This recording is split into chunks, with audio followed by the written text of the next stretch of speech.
Hi there folks, welcome to RRTV's live broadcast of the ANZCAR Tristo 300, a very special event coming your way tonight where we're raising money for one of our fellow iRacing community members, Tristan Yelland. And the ANZCAR community's come together tonight to try to raise money to help Tristan out. But before we get into the racing and the qualifying, I'd like to welcome my co-host, Steve Hoppett. How you going, Steve? G'day, Bernie. How you doing? G'day to everybody who's watching the stream tonight. We should be in for quite a great race. Yeah, it's going to be an absolutely awesome race, and if you want to get in the spirit of things here, folks, and donate some money, you can. And we're trying to get to a $500 goal here, and as you can see on the screen, you can go to gofundme.com/410 Grand Slam Tristo Fundraiser, and any bit of money towards this great cause will be very much appreciated, that's for sure. Oh, yeah, it's a wonderful cause, and what a fantastic effort from the guys at ANZCAR to put this event together for Tristan, who's having more than his share of medical issues, and we hope to help him out with the funds that are raised. We're closing in on that $500 mark, but we do actually need just a bit more. So anybody who's on the stream who knows Tristan, he's been around iRacing for quite a while, chip in if you can and help us get up to that target and help Tristan out. That'd be great. Yeah, absolutely fantastic. And we'll be crossing back to that page as the event goes tonight to see if we can move that needle just a bit closer to the $500 mark. Also, a big shout out to Middle Finger Racing. They've got into the swing of things. They've basically come out and they've given an incentive to every driver here tonight, and that basically is for every lap they go that is under green, they're going to donate $1. So if we get 200 laps under green here, Steve, that's a $200 donation. So let's see how we go here. Oh yeah, look, that would be fantastic, and what a wonderful, generous offer to do something like that. With the number of laps that we can get under our belt here tonight. The couple of spots here that might put a little bit of a dent in that. Turn 3, there's a fair bit of push. If you don't lift your foot coming through and out of turn 3, the car is likely to push a bit up the track, and if that's in a group of traffic, well, that could certainly spell disaster there.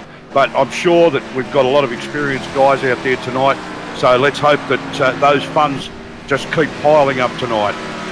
Yeah, exactly right. And we've got a total of 19 cars out here tonight, and they're running in the Xfinity NASCAR. We're at Charlotte at 200 laps. We're about to go into qualification here. They'll have 10 minutes to qualify, lone qualifying as it always is, and we will see who gets put on the pole position, and we'll go from there. I think also I heard one of our sponsors was donating a prize tonight as well. Were you across that? Yeah, I believe it's a gift voucher. I may be wrong, but I think it was $50. The $50 gift voucher for the winner of tonight's race. Yeah, fantastic. And this is how pro I am. Do you know who's given that? Because I don't have my notes in front of me. Look, yeah, to be perfectly honest, I did read the article. I'm not sure whether it's ANZCAR themselves that are putting that up.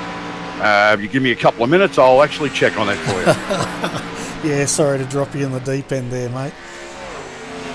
So, folks, they are out here qualifying at the moment. They've got 3 qualifying laps, so we'll see how they go. At the moment, we're having a look at James Foster. He's come out in the number 14 Cobalt entry, different colour, and we can see Lee Granty there as well. So we'll go back to James Foster very quickly, and we'll see what sort of a time he can post as they try to get onto pole position here tonight. Yeah, everybody's going to be out to get the best possible time. They want to be up the front at this track. It's a great track to run on. If you are very familiar with the track, it helps with the way you run here at Charlotte. There's certain spots that have a little bump. Some have a fairly decent ripple. But it's all a matter of knowing how each embankment actually behaves and how the car will actually behave as you come into and through the turn. There's, I believe it's turn 1.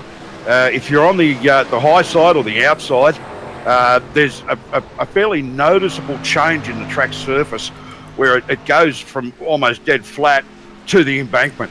So the high side coming into turn 1 is probably not the best place to be, especially if you're side by side with somebody else. But the experienced guys at this track will know that, and the guys who put in the practice will know that. Turn 2, there's a little bit of push if you're on the low side and you're still into the pedal. And then turn 3, of course, if you hold the pedal flat into turn 3, the car is going to push towards the outside. So it's going to be a bit of throttle control and a bit of knowledge of the track and practice. Anybody who's come into this without enough practice and hasn't explored the bumps and the characteristics of the track properly, they're going to struggle a little bit. Yeah, they certainly will. And for those joining us tonight, welcome to the very special telecast of the Tristo 300 charity event.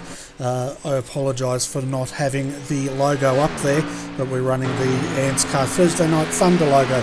Looking at the qualifying at the moment, folks, the top 10. Josh Micklemore is on provisional pole with a 27.069. Lee Granty has jumped up to, well, he's just been pushed down to third because Jeff Rayleigh has snatched pole position.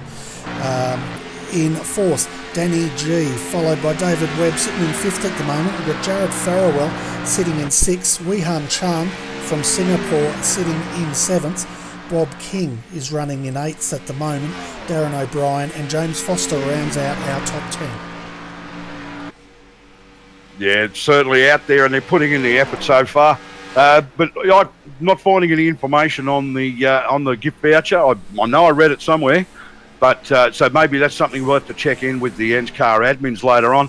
And a little bit of something about, I believe, the admins from ANZCAR, especially for tonight's event. Bernie, did they say they're doing something special with the cars, I believe?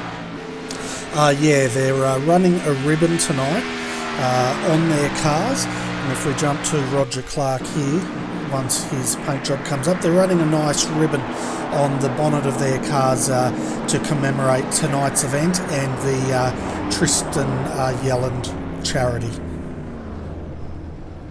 Yeah, no, it's a great cause and should be a great event. I mean, it just helps for a wonderful event like this that it's for such a good cause, and the guys will be out there just racing as they normally do while we attempt to raise the funds needed for Tristan for his medical treatment. Yeah, exactly right. And as I was saying, we've got a good field out here tonight. 19 guys have signed up. Basically, how they got to enter, folks, they gave a donation to the charity, and that guaranteed them a start in tonight's race. So thanks to all the drivers who've got behind this great cause tonight and have come out here to have a bit of fun. You can see Danny G there. He's qualified in fourth at the moment, and his best time was a 27.240. And it looks like all the guys have finished their qualifying here tonight. Yeah, there's a lot of close times in there though. Right through up until 13th place are all in the 27s.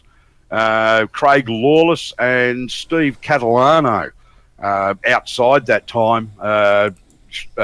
Craig is actually in the low 28s. He's got a 28.157, and Stephen Catalano, I didn't see his qualifying laps, but with a 35.8, I'm guessing that he's had a bit of a whoopsie there at some point around the track. And we've got a few more guys. Dave Douglas is coming out now to do his. Let's keep an eye on Dave. And basically how this works, folks, they have 10 minutes to set their qualifying lap. A lot of the guys have gone out early and done those, but we've got a few of the more savvy players out there that have not done it yet. No doubt they want to see the target. One's Dave Douglas. We're expecting also to see Nicholas Crawford come out. Norman Clark and his son Roger Clark both have not run. So this is going to be interesting to see what sort of times these blokes can put in. And of course now, Steve, they have a target to reach, don't they? They know exactly what those other guys have done. Oh, that's exactly right. With 10 minutes and 2 laps, sometimes fun people will play the strategy game. They'll wait, they'll see what everybody else has run. They know what their target is. Some guys will just go out there, do their best regardless of what everybody else is going to run. Other guys will go out there happy with the knowledge that what people are running, what the guys at the front are running, with 27 3s, 27 2s, whatever. And they know what they need to do to at least get themselves towards the front. If during their practice they know that they've bettered that time, then that gives them a fair old shot and a bit of confidence at landing right at the front of the field.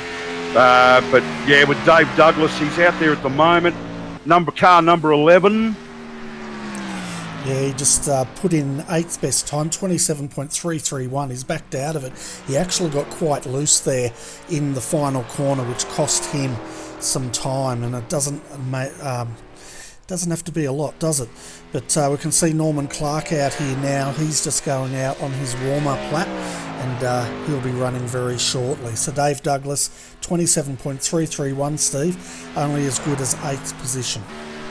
Yeah, that's not too bad, actually. It's pretty close.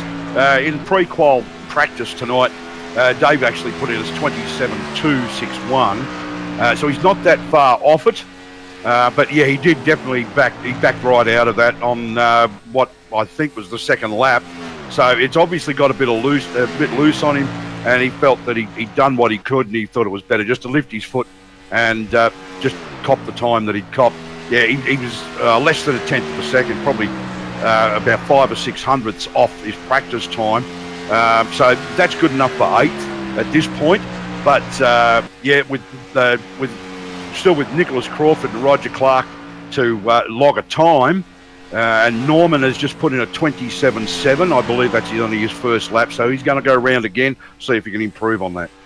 Yeah, so that places him currently in 15th position, as you can see on the screen there, folks. His target 27.040. I don't think he's going to do it, but he comes across the line the second time, 27.376. That improves him, and it brings him up to 11th position. I'm just waiting to see. We're still waiting to see if Nicholas Crawford's coming out, and as well as Roger Clark, but both of them have not made the track as yet, and no doubt they'll be running out of time. Yeah, a little bit strange. There's not a lot of time left. In fact, just less than 30 seconds. So I'm going to go out on a limb and say that those two, both Nicholas and Roger, are happy to start at the back of the field to see how things pan out, because they don't have time to actually put in a lap right now. Yeah, so they're going to be starting up the back, but it's a 200-lap race. I guess if you're starting way back there, though, your real goal is to stay out of trouble, isn't it? And work the strategy to get up through the field without coming to grief with anyone else's accident. We saw that in the trucks, didn't we? These guys, the speed they get to, they don't have a lot of time to react if there's an accident in front of them. No, especially around a track like this. I mean, this is a 2.5, nearly 2.5 kilometres long, which I think is a bit over a kilometre. So yeah, there's a lot of speed builds up here, and there's not a lot of time for reaction. If something happens in front of you, you're going to have to be a fair way back to have any chance of avoiding it or lifting your foot, going around it, whatever. Steve Catalano just posting in the in-race chat. He's basically conceded that that's the best he's going to get tonight, and he's just going to have to wait and see what opportunities await. If somebody makes a mistake, he can hopefully be in a position to take advantage of it and improve his own position. But we're about to roll away from the start line under the pace car, so this is where we start to get things happening, Bernie. Definitely, and we'll start by going through the grid so our viewers can see where their favourite driver will be starting tonight. So Jeff Rayleigh, he's taken pole position with a 27.040. On the outside of the front row, he's joined by Josh Micklemore. On the second row, we've got Lee Granty from Asia starting in third, and Danny G will start on the outside of him in fourth. Out of fifth tonight in the third row, we have David Webb, and Edward Foster will be starting on the outside of him. In the fifth row tonight, starting out of seventh, Jared Farrell and Dave Douglas. And then we have in ninth, Weehan Chan from Asia, and Bob King will start out of 10th. Out of 11th tonight is Norman Clark, and on the outside of him, we have Scott O'Brien. Out of 13th is Darren O'Brien, and James Foster will start out of 14th. Could be an omen there, because I think his number is 14 as well. Daniel Stevens will start in 15th, 16th Craig Lawless, 17th Steve Catalano, and 18th Nicholas Crawford. Running out our field at 19, Roger Clark, and I can confirm they are on the track. Yes, they are on the track. I was actually looking at Roger's livery sitting there on the start line waiting for the pace car to roll away. And yes, in fact, James Foster's number is number 14. So 14 starting from 14th. But I personally wouldn't expect James to stay that far back for very long. No, he'll be looking at moving forward, and he's an aggressive racer too. And we saw that in the race Edward helped call. We just saw how aggressive James can be. Fantastic driver, but boy, does he play for sheep stations. And a bit of a shout out to some of our viewers out there. We've got Martin Pearson joining us from the UK, so welcome, mate. But here we go, we're underway. Jeff Rayleigh, he's bolted, hasn't he? Oh yeah, he's opening up a gap. Yeah, he's taking this thing by the scruff of the neck, Bernie. And as they all come around through there, starting to spread out. 15 up on almost right on the rear bumper of car 66, taking a little bit of draft there. Now he's moved off to the left-hand side, and the guys at the back, yeah, I can see one of the guys has actually dropped right off there, and he's lost about 3 or 4 positions. Roger Clark's trying to move up, and he's moved up beyond car 15, and he's up after car number 66, which I think is Daniel Stevens. Yeah, we can see there 66 is Daniel Stevens. His father's just ahead of him as we're riding on the bumper cam here as he's getting that draft, and you can see that ribbon on the back of Daniel Stevens' car. But let's have a closer view here, having a look on the inside, and we'll see if he can make this move. Of course, he started from dead last, and he's trying to get his way through the field, and see how it goes. But so far we've run here 2 laps under green, so that's $2 Middle Finger Racing have raised for this great cause with their payment for each lap under green we do here. Oh yeah, I'm just looking at this gap that Jeff Haley is holding over Josh Micklemore, but Josh is not giving up. He's actually pushing hard. He's trying to get right up on the bumper of Jeff Rayleigh there, and Lee Granty is certainly not out of it either as far as the top 3 are concerned, and Danny G is certainly keeping the other guys honest ahead of him. They know he's there. Now Josh Micklemore moved right up on the rear bumper of Jeff Haley, and you've got Lee Granty who's going to do the same. He's just trying to line himself up, and Josh Micklemore moving down the low side, and Jeff Haley has cut him off there and blocked him out. Yeah, it's interesting, isn't it? It took them a bit of time to get up to speed, but they're up there now. And Lee Granty, a new name, we haven't heard from him before. He's actually a NASCAR racer from Asia who's come out to run with us down under tonight. He actually heard about this great event through his friend Wei Han Chan, also a NASCAR driver from Asia, and they've come out to play.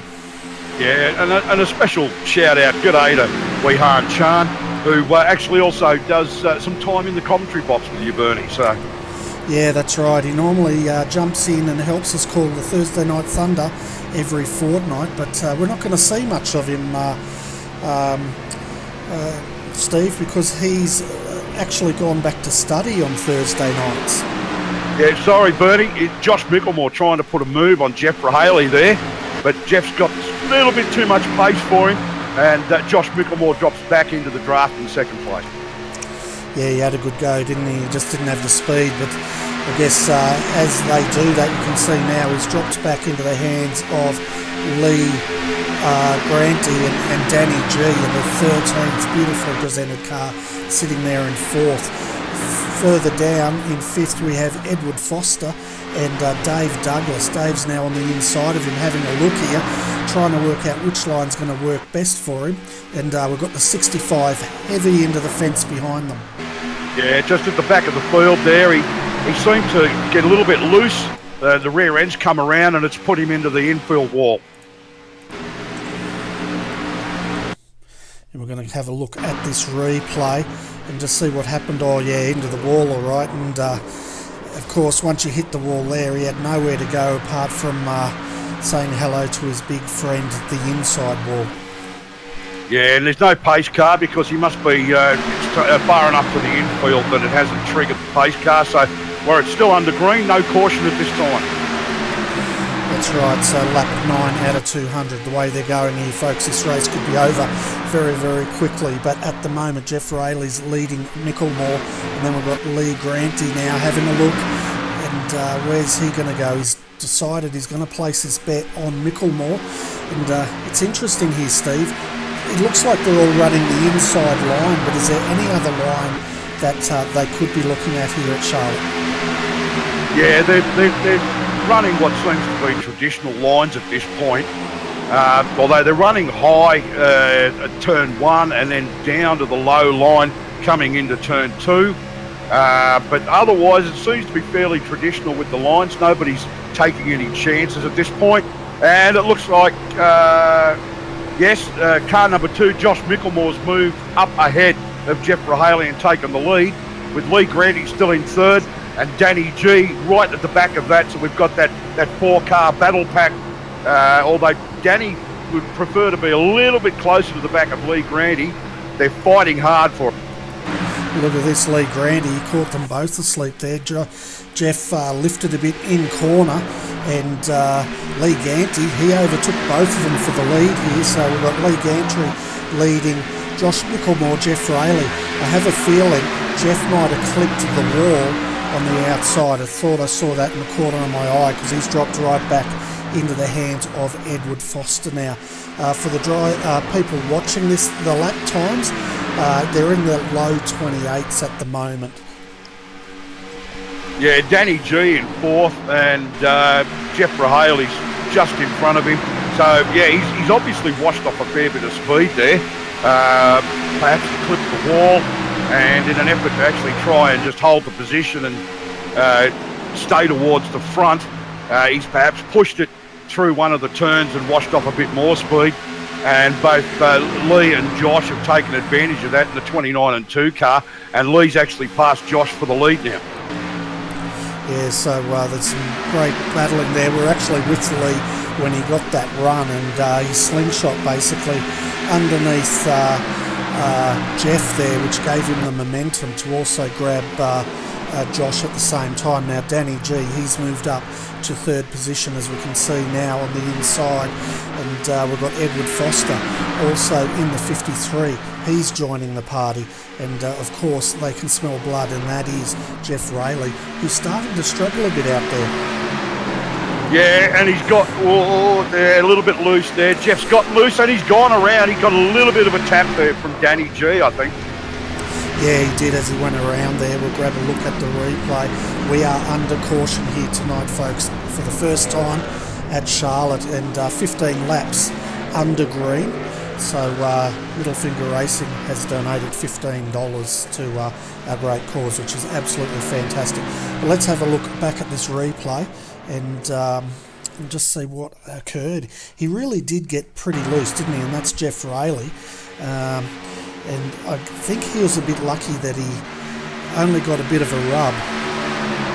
Well, I'm just wondering if it's a tyre problem for him, Bernie, because it was the rear end really did start to just slowly come around on him, and you could see he was trying to catch it, but at the same time he looked like he was holding his foot into it, because he knew that there were 2 other competitors in Edward Foster and Danny G. They were really all over him like a crook suit, and he knew that if he lifted it to get out of the slide, that really would have cost him. But in hindsight, that would have probably been the best option. But he seemed to hold the foot into it, which of course kept the slide going, and the rear end just continued to come around.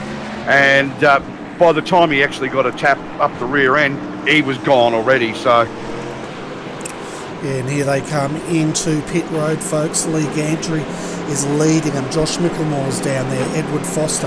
Keep an eye on this, because we've got most of the field in, and this is where the guys can really capitalise if their pit crew are really on the ball. Yeah, look, the race could be won and lost on pits. Really, I mean, do I need to take tyres? Do I need to take fuel? Obviously in Jeff's case, he's got some damage to repair because the rear of that car, when I thought it was just a light tap, going by the shape of the rear of that car, it was a lot more than that. And the field is pitted and they're heading back out on track. They'll line up behind the pace car, and in another couple of laps we'll go green again. Certainly will. And if we have a look at the moment of the top 10, folks, Lee Granty, he got the fastest pit time there, 14.4 seconds. Danny G came out second. His stop, 14.3 seconds. Edward Foster came out third. Josh Mickelmore down there in fourth, and he had one of the slowest times, 15.7 seconds. Dave Douglas, he'll start out at fifth with David Webb out of sixth. Darren O'Brien, he'll start out as seventh on the restart with James Foster in eighth. Wee Han Chan will start in ninth, and Bob King rounds out our top 10. Yep, and then of course in 11th place we've got Roger Clark. Then Danny Stevens in 12th. Jeff Rahaley comes out in 13th. And I noticed the rear of that car looks unrepaired. So hopefully that won't cause him any aerodynamic problems tonight. Just going to have to wait and see on that. He was confident with fuel tyres and to get out there because the car does not look like the rear was repaired at all. Maybe doesn't feel that it was necessary, and it would have just taken more time than he's got to spare. Just wanted to get it going, get it back out on track. And we'll see how it goes. Another pace car, if it's causing him any issues, I'm sure he'll look at getting some repairs to try and fix up any aerodynamic issues he's having. Yeah, and that's exactly what Jared Farrell has done. He's down 2 laps, and we saw him heavy in the wall. He's come in, taken tyres, and had a look at the car. The pit crew have waved him out once again as they're under the pace car here. And Lee Granty, he will have control of this field when we go racing, and which will be very, very shortly, folks. Meanwhile, let's cross over to our fundraising page, and at the moment we are looking for donations, folks. We are trying to get to $500, so if you can possibly help us, go to that GoFundMe page. It's on your screen now. Even if you donate $1, anything would be very much appreciated by Tristan, and to help him with his medical treatment. Yeah, no, it's a great cause, and this event was put on purely for that purpose. So if you're enjoying the event, you're here, you're watching it, we do ask that if you can spare it, anything will do. $1, $5, $10, whatever you can spare. Try and get that total up. That's what we're here for. That's what we're about tonight. The ANZCAR admin guys running special ribbons on the cars, and it's all for Tristan Yelland, a long-time iRacer, who's having some medical issues and some problems in that area. So we're just trying to help him out. If you're here for the race, by all means, try and help us out with that, with whatever you can spare. Yeah, definitely. And at the moment, the pace car lights are out, and we've got the 29. He'll start on the inside of Danny G on the outside. Now, it's going to be interesting here. This is the first time we've seen Mr. Granty in action, and he's going to lead the field out, so we'll see what sort of tactics he employs here. Is he going to go on green? Is he going to try and back him up? Let's find out. Well, we're about to find out, and he's put the foot down. That's his strategy. Blast it away. As soon as you get to the line, blast it away, create a gap, and then try and hold it. But Danny G's, well, he's awake to him, but obviously Lee's gotten the jump on the rest of the field. So Danny G, Edward Foster, Josh Mickelmore, David Webb, Dave Douglas, James Foster, they're all there and they're trying to catch him. They want to lead this race just as much as he does. Oh, exactly right. And I'll tell you what, Mickelmore tried to make the high line work. It did not. He's dropped into fourth, but now behind him, Dave Douglas is battling it out with David Webb. And Dave slots into that position, or does he? Because Webb is going to have something to say about this as they go too wide into the back straight here. And the number 12 starting to make the high line work. Yeah, that's David Webb in the number 12, experimenting with the high line in certain parts of the track. He obviously knows the track and knows where he can get away with that, but they're not making much of an impression on Lee at the moment. He's still holding a fairly decent gap over Danny G and Edward Foster there with Danny G, and all they can do at this point is just looking at Lee Granty disappearing off into the distance, holding that gap. They just can't seem to make up the space on him. Now they're back up onto the high line, down onto the low line. So obviously Lee has been at this track before. He knows the line to take because it's working for him. Certainly is, and I wonder if anyone noticed David Webb there. He made that high line work as he got past Dave Douglas. He's sitting in 5th at the moment, and we can see in front of him we've got Edward Foster on the high line. It's not working for him quite there as David now goes in to take him on the low line, and Josh Micklemore is just ahead of him. Yeah, back towards the tail end of the field, Jared Farrell and Scott O'Brien are battling, and they've actually got Steve Catalano in front, and the three of them are having a bit of a doozy of a stoush in the back of the field there. They've not given up by any stretch of the imagination, although Jared is still listed as being 2 laps down. He's determined just to keep up with those in front of him and wait for his opportunities. At some point, if there's another yellow flag, then Jared will get the lucky dog, so he'll pull a lap back. Yeah, well, he's the only one down a lap at the moment, so he's guaranteed the lucky dog, I guess, and all we need is 2 cautions, and he'll be back up there.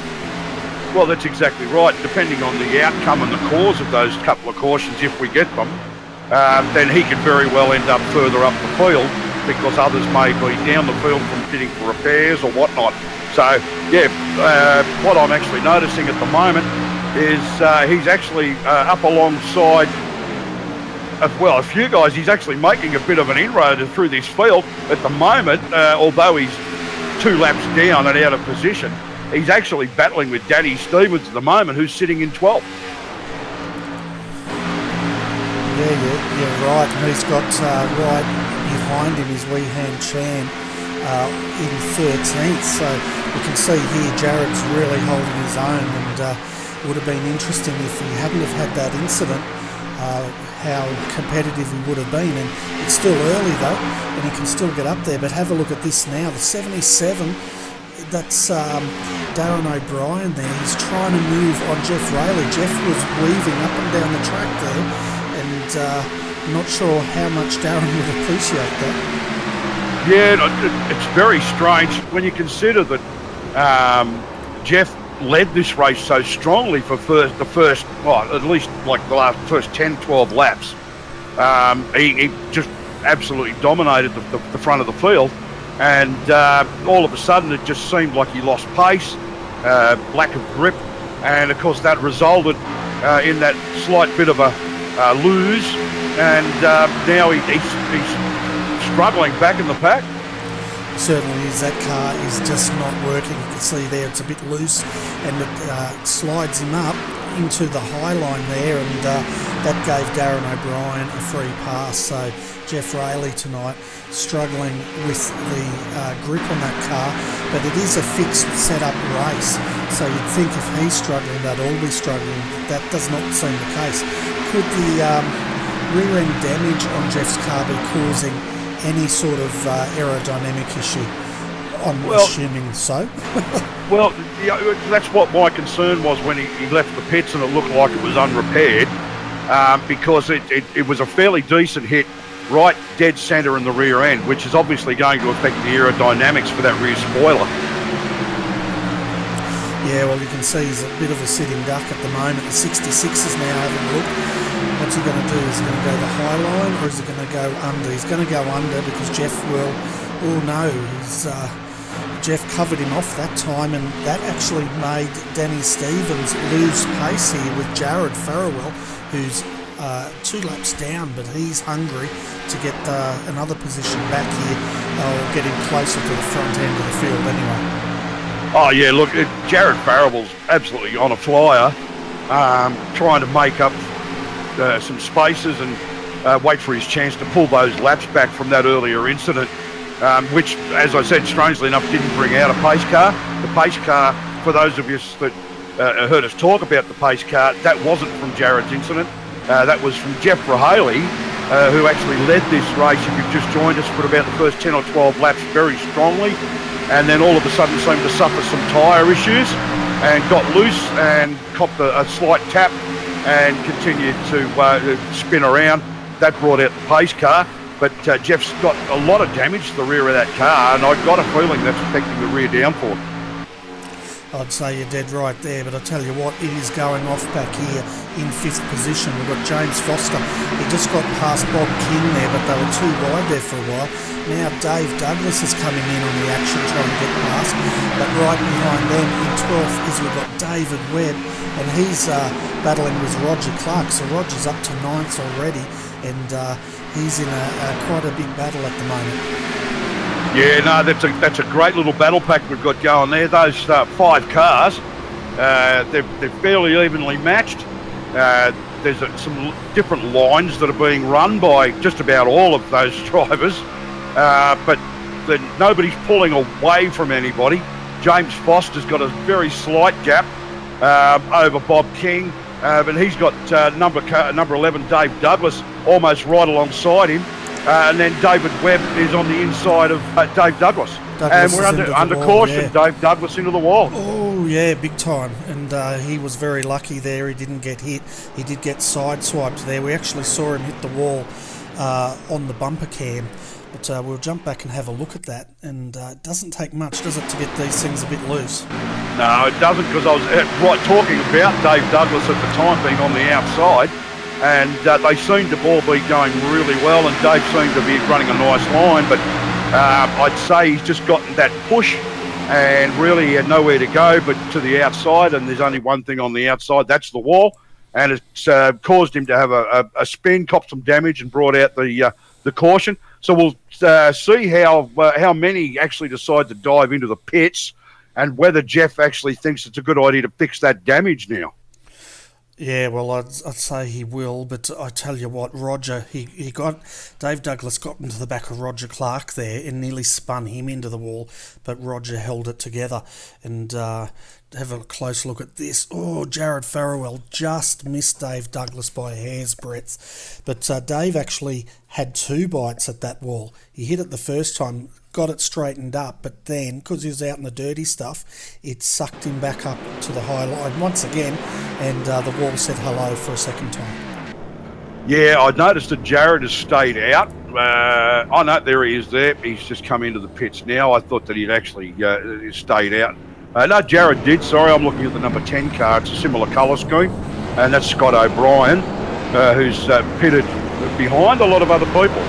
And Jared stayed out, possibly hoping to pick up at least one of those laps. And if he gets the lucky dog, he will pick up one of those laps, which will only put him 1 lap down. And he's showing some fantastic pace at the moment. As you said, Bernie, if he hadn't had that incident, the mind boggles at where he'd be running now, because he's very competitive. The only reason he's down is because he had that incident and kissed the inside wall. Yeah, we could see Jared there now waiting for the wave by. One person that did not stop, that's Roger Clark. He decided to stay out there, so he's going to lead them away. But as you can see, he does have some rear damage on that car. Now he's coming into the pits to get that car serviced. Jared Farrell also has come back into the pits to get more service on his car. So that's not going to allow him to get that lucky dog, I'd say. No, he certainly probably won't get the lucky dog now.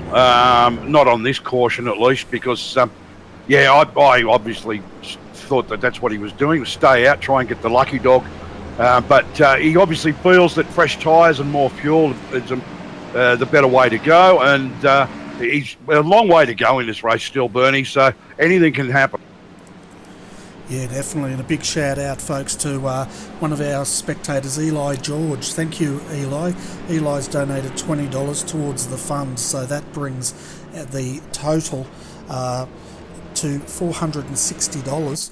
And we're trying to get to the $500 mark. So once again, Eli George, thank you very much for your generous donation. Oh, look, that's fantastic stuff.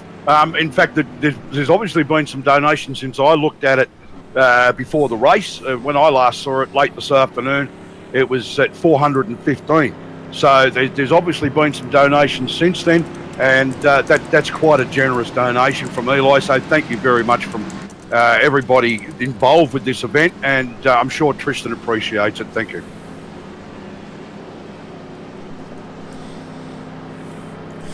Yeah, definitely. He will definitely appreciate that. And it's going to be interesting. Let's have a look at our top 10 as they will be starting. So Lee Granty once again, he just got out of the pits in front of the number 2 Josh Micklemore, who's had a better pit stop this time. Danny G, he'll start on the second row in third with Bob King.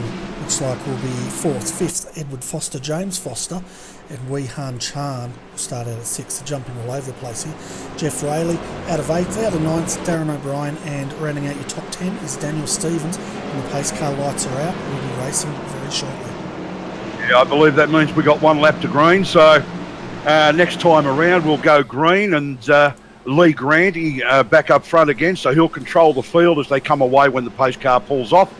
Yeah, it was a little bit difficult as you were calling that, because the car positions were being sorted out after the pit stops, so that sort of made your life a little bit more difficult there, Bernie. Yeah, it certainly does. I thought, they're all in order, and then they'll still sort themselves out. But I'll tell you what, Edward Foster, James Foster, brothers. James is the younger, more aggressive brother, Edward the more wiser old head brother. And here we go, Lee Granty throws the hammer down and he's off again. And Danny G got a better start. He's all over the back of Josh Micklemore now. 53 up high. That is Edward Foster and Bob King down low. Jeff Rayleigh, he's in front of James Foster. So James was caught napping a bit there. Yeah, he was. But I was actually noticing back in the field that somebody was really asleep. Number 16, I believe it is. Oh, that's Norman, actually. He got caught out badly on the restart. And he lost 2 or 3 positions and just didn't seem to get away at all. Yeah, we're going to have a look at that restart from Norman's perspective here to see what's going on. We're under green, he just did not go, did he? It's almost like he was in too high a gear or something. Yeah, it just really, maybe that's what it was, maybe too high a gear or, but he just got caught out there. But Norman's an experienced racer, normally does a lot of trucks, and races in the Thursday night Thunder Series for ANZCAR. And so, he'll know that there's a long way to go, and he's not out of it by a long shot. But Nicholas Crawford's not doing too bad a job there. He's all over the back of Craig Lawless, and there's quite a good battle going through the mid-pack.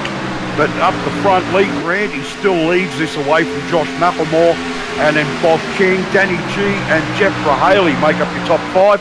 Jeff's actually moving back up the field, still on the lead lap.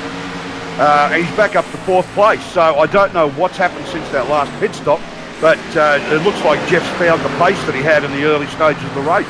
Yeah, you called that a bit early there, because as you were calling it, he got loose and he gathered it up though. But he had the pace, didn't he? And then all of a sudden, we'll have a look at this. It just let go. There it is. You can see in that corner there, up mid-corner, it let go. And I tell you what, he was very lucky. Danny G was very lucky. He did not get involved in that. Especially at these speeds. These guys are doing anything up to 315, 318 kilometres an hour. And at those speeds, there's just no room for error. Number 66, Daniel Stevens, has been passed fairly solidly by Jared Farrowell, who's making big inroads into this field. Although still 2 laps down, he's showing tremendous speed. He certainly is, and I'll tell you what, he's showing his confidence in that cut as well, in not taking the lucky dog and choosing to pit it. He's definitely blasting the field. I'm just wondering if his strategy is every safety car or pace car, sorry folks, if he's throwing a set of green boots on this thing and trying to use that to his advantage. Well, Jared's now passed Wee Han Chan, 2 laps down, and the guy's running like he should be leading the race. It's just a fantastic turn of speed, and as you said, he's obviously got a lot of confidence in the feel of the car. And he's sticking with Jeff at the moment, with Jeff Rahaley in the 27 car. And at the moment that, he's closing on him now, so I think you're going to see Jared pass Jeff very shortly. Though Jared's gone up high on the track. Tell you what, mate, every time you talk them up, they come unstuck. So I tell you what, if I ever get in a car and race, please don't call my name out. Yeah, look, the commentators curse. And every time I actually talk about how well somebody's going, something goes horribly wrong. Yeah, I think I'll just shut up from now on. Yeah, could that be could it be like any side draft or anything taking the air off the car? Could that be affecting him? I think it's just purely the push because of the degrees on the banking of the track.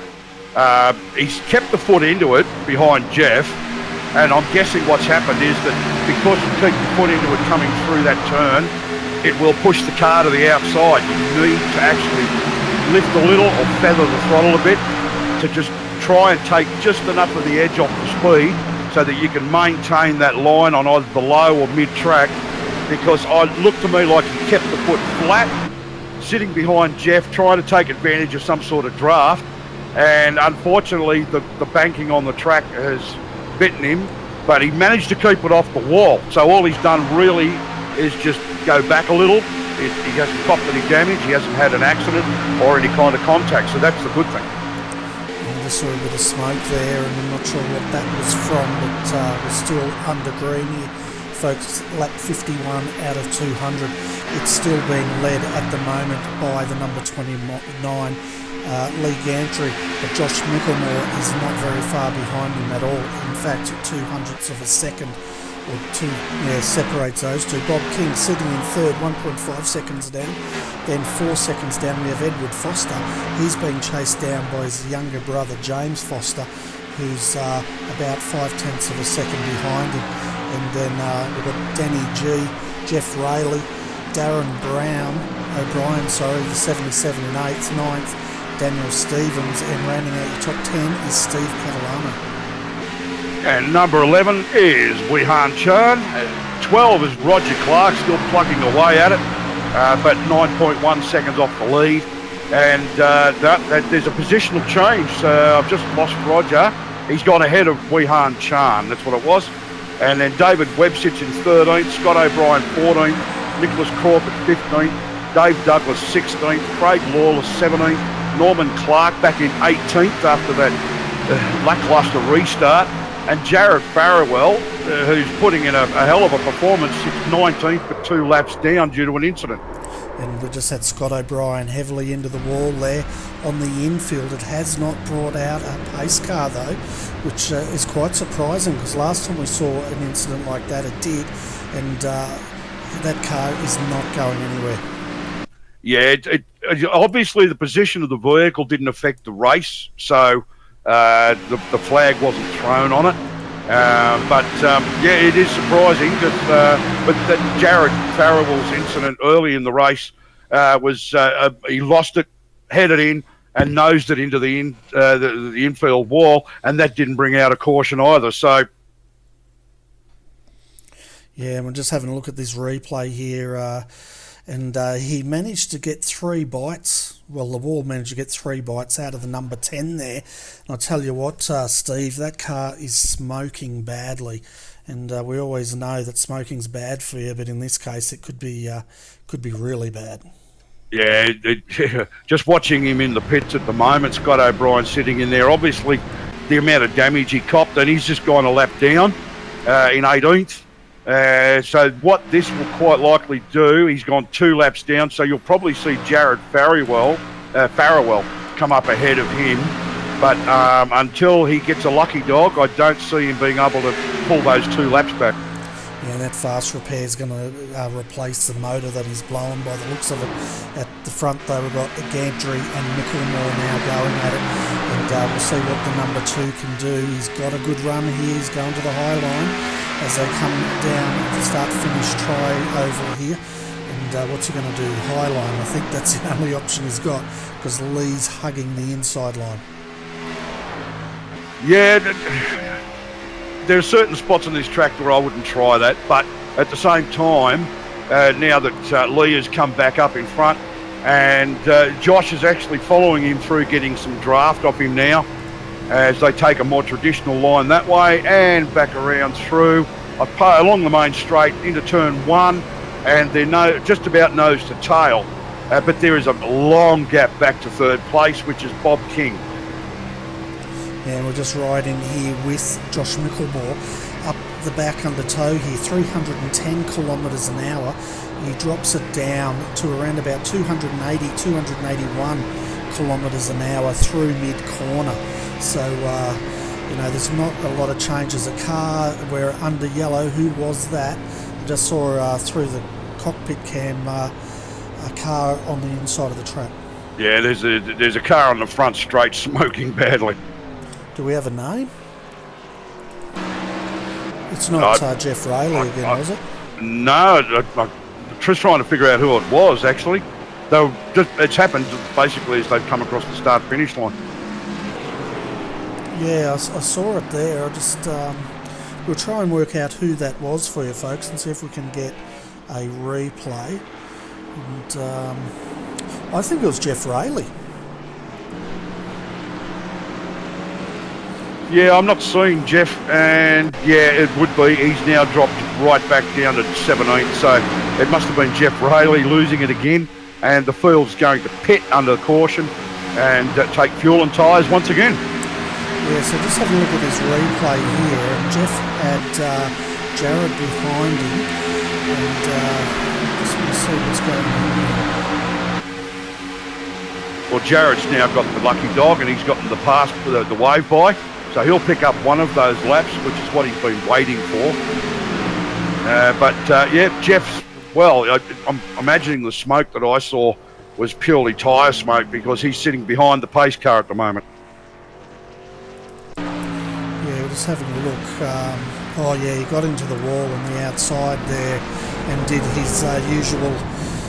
That's pretty much a replay of the last time the yellows come out, but this time he ended up sliding it all through the tri-oval and parking it on the circuit there. Oh boy, as he was trying to clear it up, the cars were coming down and just avoiding him because he was rolling up on the track.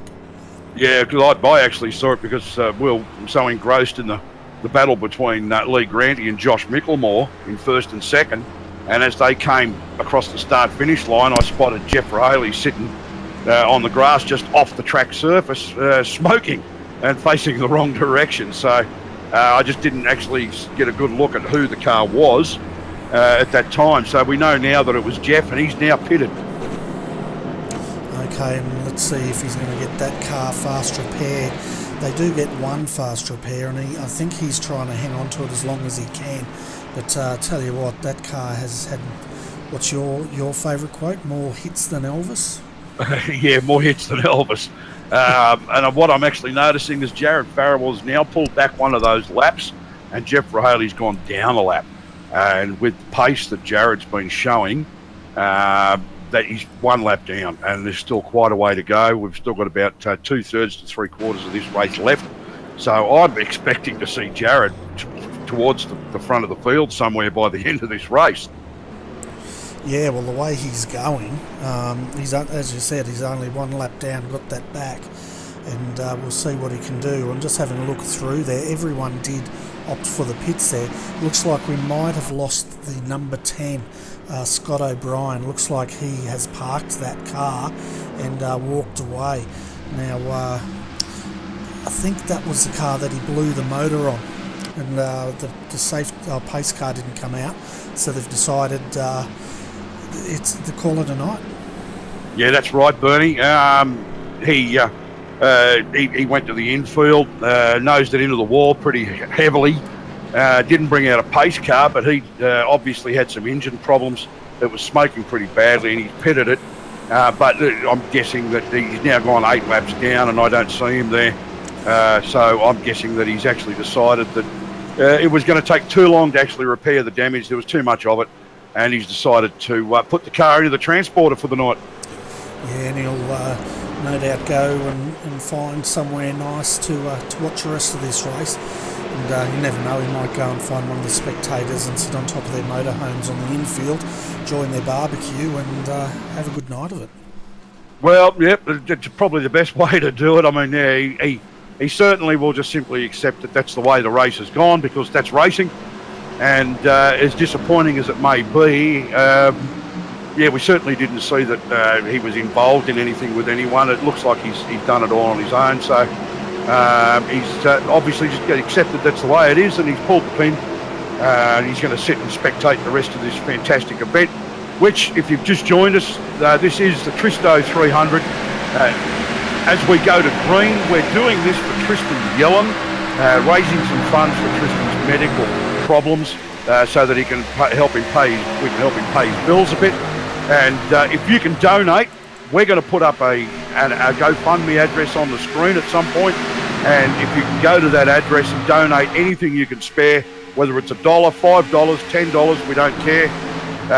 Get into it, support Tristan, help somebody out who's a long-term iRacer who really needs the community to get behind him. Yeah, he certainly does. Poor Tristan's battling a bit at the moment, isn't he? So any help, and the money's basically going to help get him to his treatment, because it's been costing him quite a lot of money apparently, and he's trying to raise money to get him to the treatment. Yeah, look, I've sort of had that sort of an issue myself. I don't know as far as the actual problem itself. I don't have half the problems that Tristan's got, but it can be expensive, is what I'm saying. All the pills and the transport to the doctors and doctor bills, it mounts up.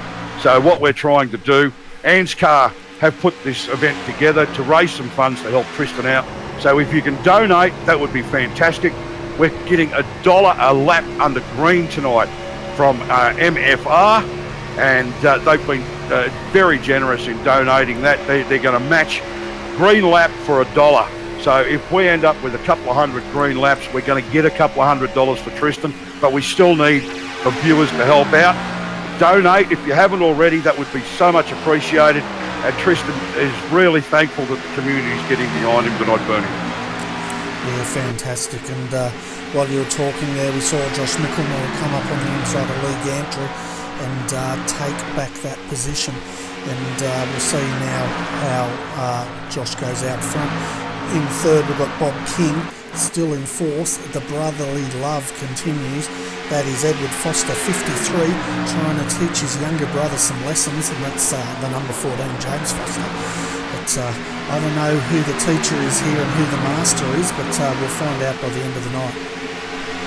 Oh, yeah, they seem to actually alternate. They seem to take turns.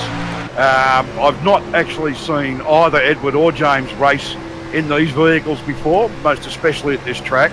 But at this point, we've got Edward in fourth and James in fifth. So there's a... do you think these guys are out for blood to beat the other races? When it's your brother, you've got to win. It's do or die stuff. Exactly right.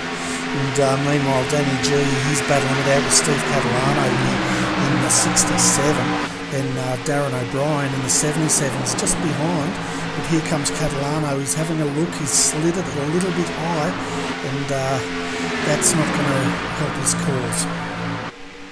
No, but considering that he qualified very poorly and actually made the statement that he was going to have to wait for other drivers to have an error or an incident for it to do him any good and move up the field, he's doing pretty well now. He's gone from about 19th up to 7th, so he's actually doing pretty well. Jared Farrell, who's still running very competitively, but unfortunately still back in 18th, the lap down. Yeah, and he's joined by Jeff Rayleigh, who's now also a lap down after that last issue. He hasn't had, has he? Let's have a look at the rear end. I don't think he's repaired that rear end yet, unless he's had another bite taken out of his tail. But he's a lap down at the moment as well, and he will get the lucky dog if another pace car comes out, which, by the way, we've been running tonight. I think it's almost certain we will see one. Yeah, I'd say we'll see another one at some point. I wouldn't expect us to go the duration of this race from this point on without another pace car. Sorry. Yeah, it's a pace car in NASCAR, isn't it? Yeah. Yeah, it's a pace car. Yeah, I almost corrected myself then and I was wrong. I am right, it's a pace car, and I think we will see another one at some point. Yeah, Roger Clark, David Webb having a bit of a battle for 11th and 12th there, with Danny Stevens just in front of them in 10th place. Yeah, and we're riding with Steve Catalano at the moment. He's up 10 positions, sitting in 7th. and just swing the camera around. We can see him there. Sorry about the shakiness, it's a bit bumpy in his car, but you can see him there working in the office and seeing how smooth these NASCAR drivers are as he's just feathering it through the corners, letting it find its way. He's actually he's finding a nice line there, sitting behind Danny G, and he's got Darren O'Brien right behind him in 77, who's also trying to pick up some draft as they take the outside line coming down the back straight. And we can see now the 77, he's on the back of Catalano, taking the high line. That's not working at the moment, but here comes Dave Douglas again. Dave's had his fair share of incidents tonight, but he's kept him on the lead lap, and he's sitting there in ninth, and he's showing once again that he has the pace here. Oh yeah, and he's actually making a move up the inside of Darren O'Brien, and I think he's going to have the pace. He'll have the legs to get through, and pushes Darren O'Brien back a spot. And you can just see there in the bumper cam, if some folks are wondering why one time the bumper cam is showing a grey and another time it's not, they're two different types of cars, and what you're actually seeing, that grey is the inside of the racing car's bumper. You'd think they'd paint it for us, wouldn't you? Yeah, that's pretty inconsiderate. Up the front of the field, we've still got Josh Micklemore leading with Lee Grandy keeping him honest. And then Bob King, Edward and James, the Foster brothers, battling it out there. Danny G, Steve Catalano, Dave Douglas, Darren O'Brien, Daniel Stevens in 10th place, and Roger Clark and David Webb are following through on that one. Yeah, you can see here the 66 at the moment, that's Daniel Stevens. He's having a look on the inside of Darren O'Brien. Now he gets it. Darren actually lifted there, I think, because he was finding his way towards the wall and he's going backwards. And you can just see one minor mistake on this track, you lose all that momentum, and that's what it's about, isn't it? This is really what I would call momentum racing. And if you lose that, you drop positions. Yep, pretty much exactly what I said prior to the race. If you're not going to lift your foot at turn 2 has a bit of push, turn 3 has a lot of push. So, and I being on the outside line, coming. Oh, and we've got an incident. Roger Clark into the wall. Sorry, I was clenching there because we're actually riding in roll bar here, so we'll go back to that. Sorry to jump in there, Steve. Yeah, no, all good. I don't know who the car was that came together with Roger Clark, but he's been bounced into the wall, and we're under caution, Bernie. Yeah, so we'll have a look at that, and it was a pretty nasty incident, that's for sure. I think it was number 12, David Webb, because he and Roger were battling at the time.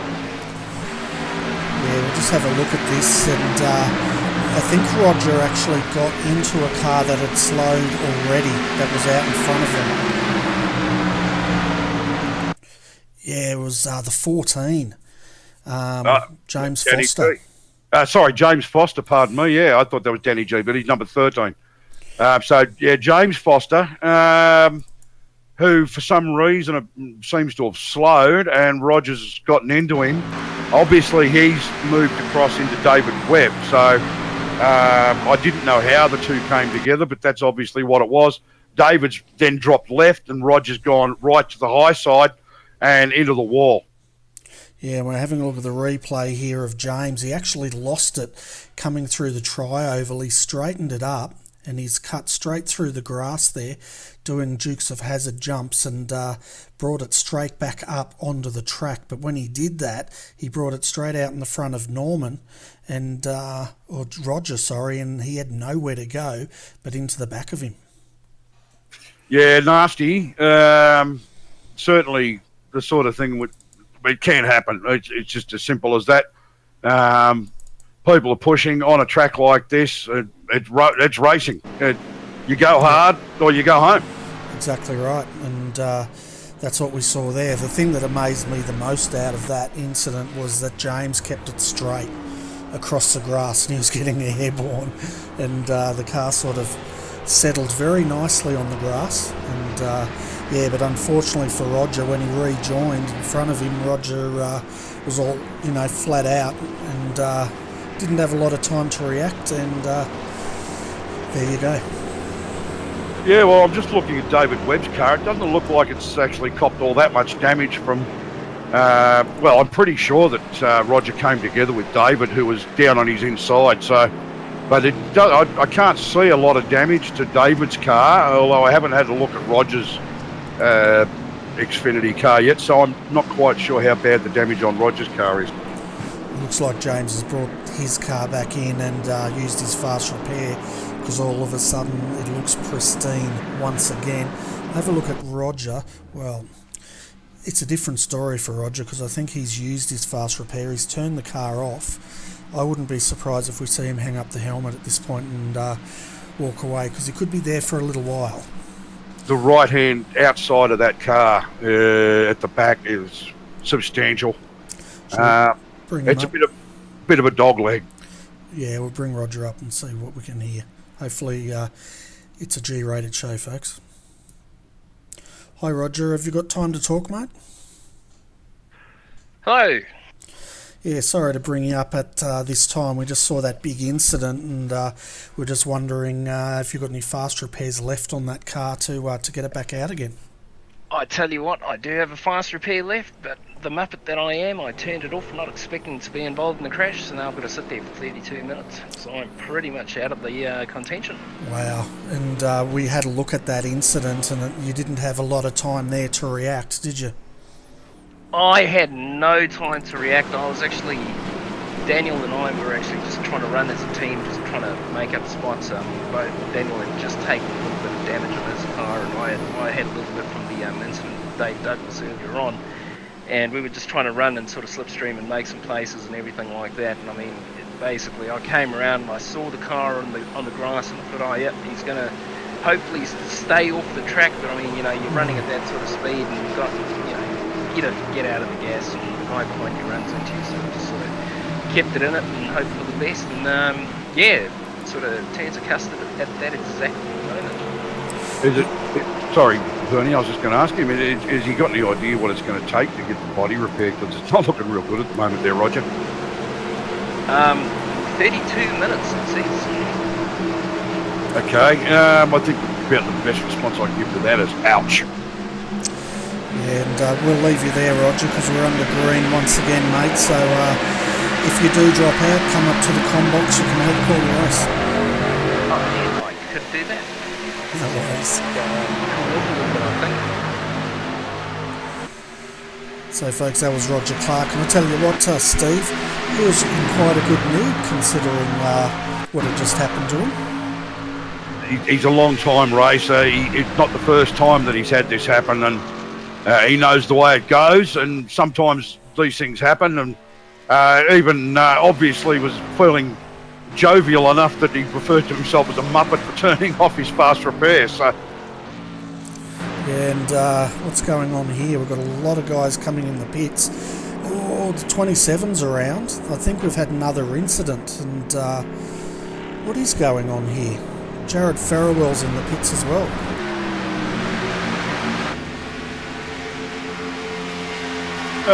Not really sure. We're under green conditions, so I don't know what's happened there. Yeah. Considering that they've just had the chance to pit, and Jared's now down 6 laps. So something has happened there. Roger's down 5, Jared's down 6, and Jeff Rahaley's down 2 laps all of a sudden. Yeah, we're looking at Jeff. He was out of the gas, and what's he done? He's parked it on the grass and got out of it. So we've got him as retired. Yeah. Jared Farrell retired. So I'm not sure if they've come together somewhere, but they've both limped back to the pits and called it a night. Well, that's very, very unfortunate because Jared was showing some really good pace. It was just that early incident that put him behind the 8 ball. and he clawed one of the laps back. With such a long way to go, I honestly expected to see him get back onto the lead lap and put in a concerted and an honest effort for a good strong finish in the front half of this field. But obviously that's not the case, and it's not to be. So we continue on with Josh Micklemore leading from Lee Granty, and there's actually quite a gap between first and second. Edward Foster is third, Danny G fourth, and Bob King rounding out the top five. Yeah, we're having a look at Bob now on the inside of Danny G here.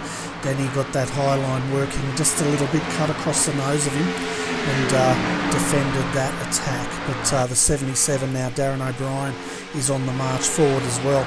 Wee Han Chan, he's back up to 7th position, and he's got Dave Douglas behind him. Steve Catalano still battling with Dave, and then we've got Daniel Stevens, James Foster now back in 11th position and starting to move back up through the field again.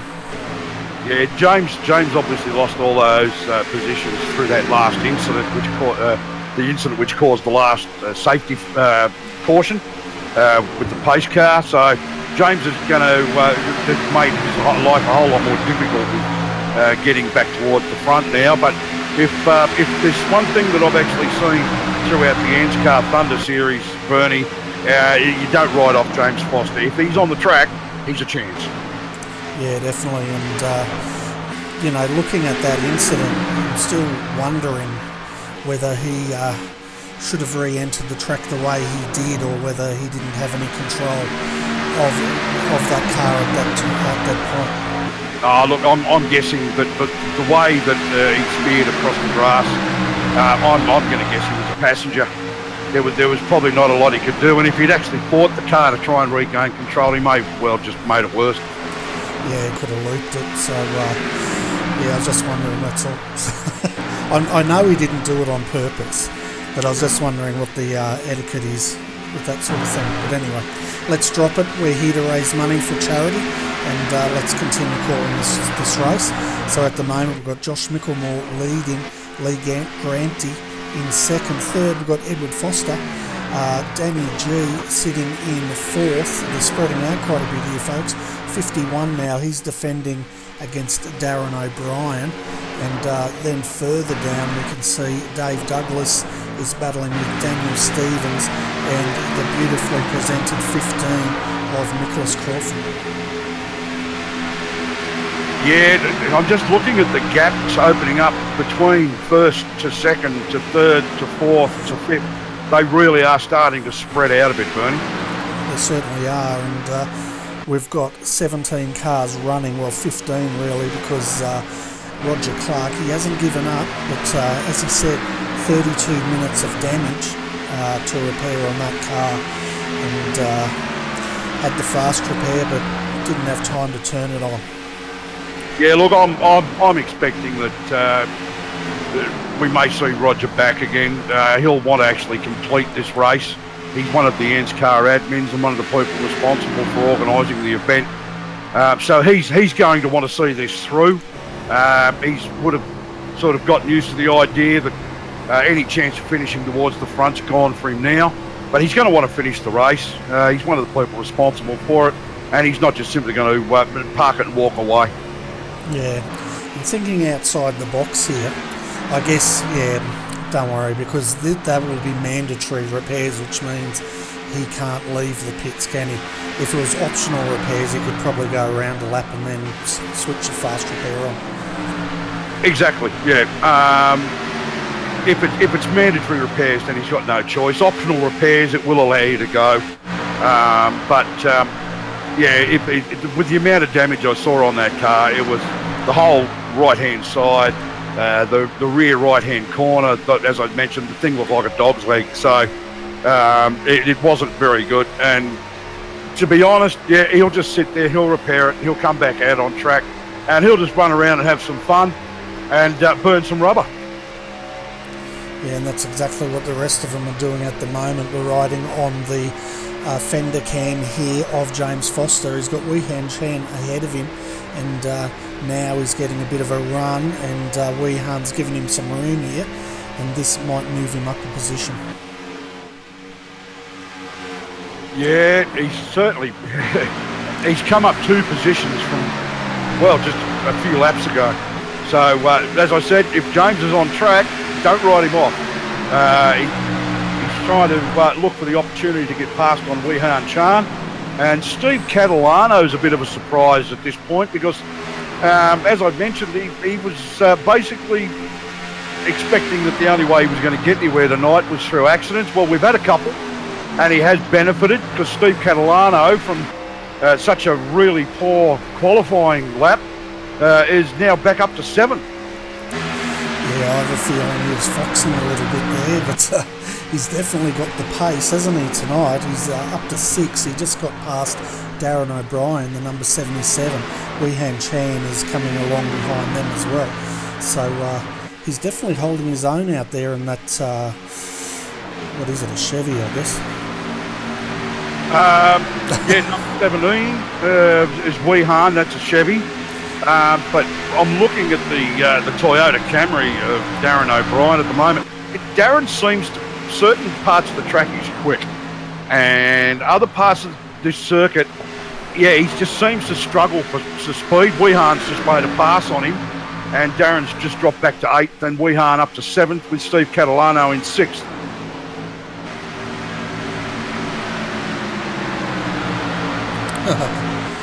Sorry, I was just reading the comments there. One of the viewers wanted to know how they can join the series. Well, this series is a one-off charity event tonight, but we run the ANZCAR NASCAR trucks on a Thursday night, the Thursday Night Thunder. If you're interested, you can contact Edward Foster or Roger Clark, and if you're in the Australian New Zealand Club, you can go over to the Oval Australian New Zealand forum thread, and they will also help you out. The other way you can find them, of course, is search the leagues and search for ANZCAR, ANZCAR, and join them there, and you'll get all the information from there. But we'd love to see you all out on the track and enjoying your oval racing. And the other place you can find them is also, if you can't locate them through the iRacing forum, on Facebook. It's facebook.com/ANZCAR1. That's the Facebook page for the ANZCAR people who organised tonight for Tristan Yelland and run a Monday night K&N series thanks to Advanced PC Simulations and RRTV, and Thursday Night Thunder covered by RRTV, as Bernie also has already mentioned, which we run the NASCAR trucks. That's right, and the Monday night series, that's a feeder series, isn't it, for the Thursday Night Thunder? So yeah, the Monday night series, it's pretty much the development series. We run the K&N Pro cars in that. We were running trucks, and then we started a new series of K&N cars. But that's Monday nights. That's pretty much a development series. So if you're new to NASCAR, that's probably the best way to get an introduction. We're under caution again, Bernie. We certainly are, and they caught me napping because I don't know why we're under caution. There was a car at the side of the track on the outside, on the high side, that was smoking, and I'm just trying to see which car it was. I'm just having a look further back here to see if we can pick up any smoking cars here. David Webb, I think. The car looks a little bit bent, and I know it was a dark coloured car, so I think it might have been David Webb, number 12.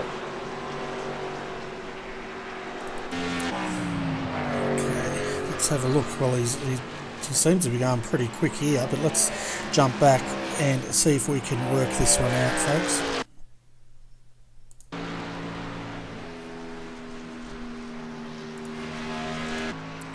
Yeah, I don't think it was David.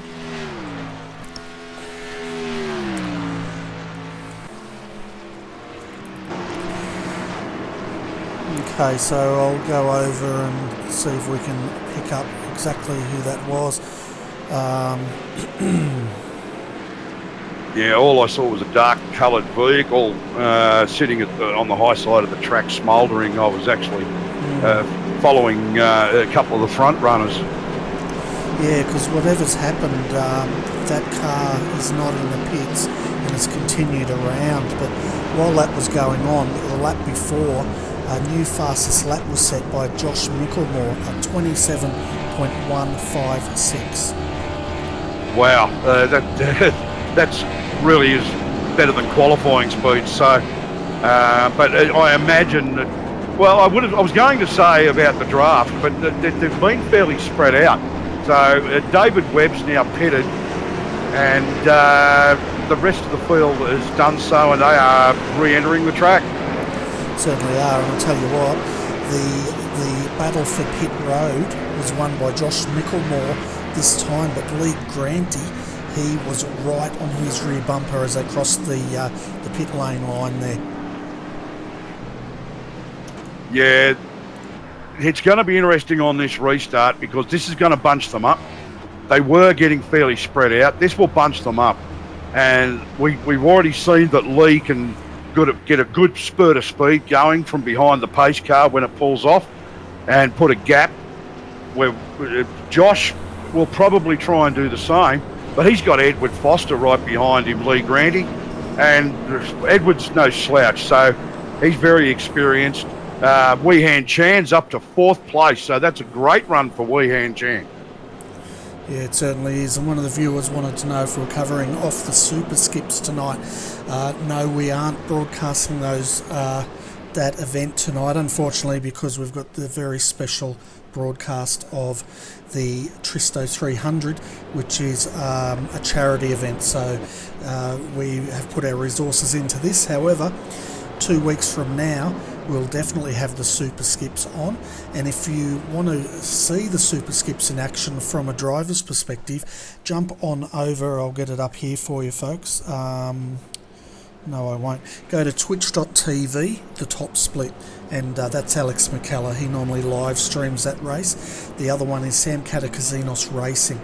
May also be live streaming the super skips tonight from their cockpit.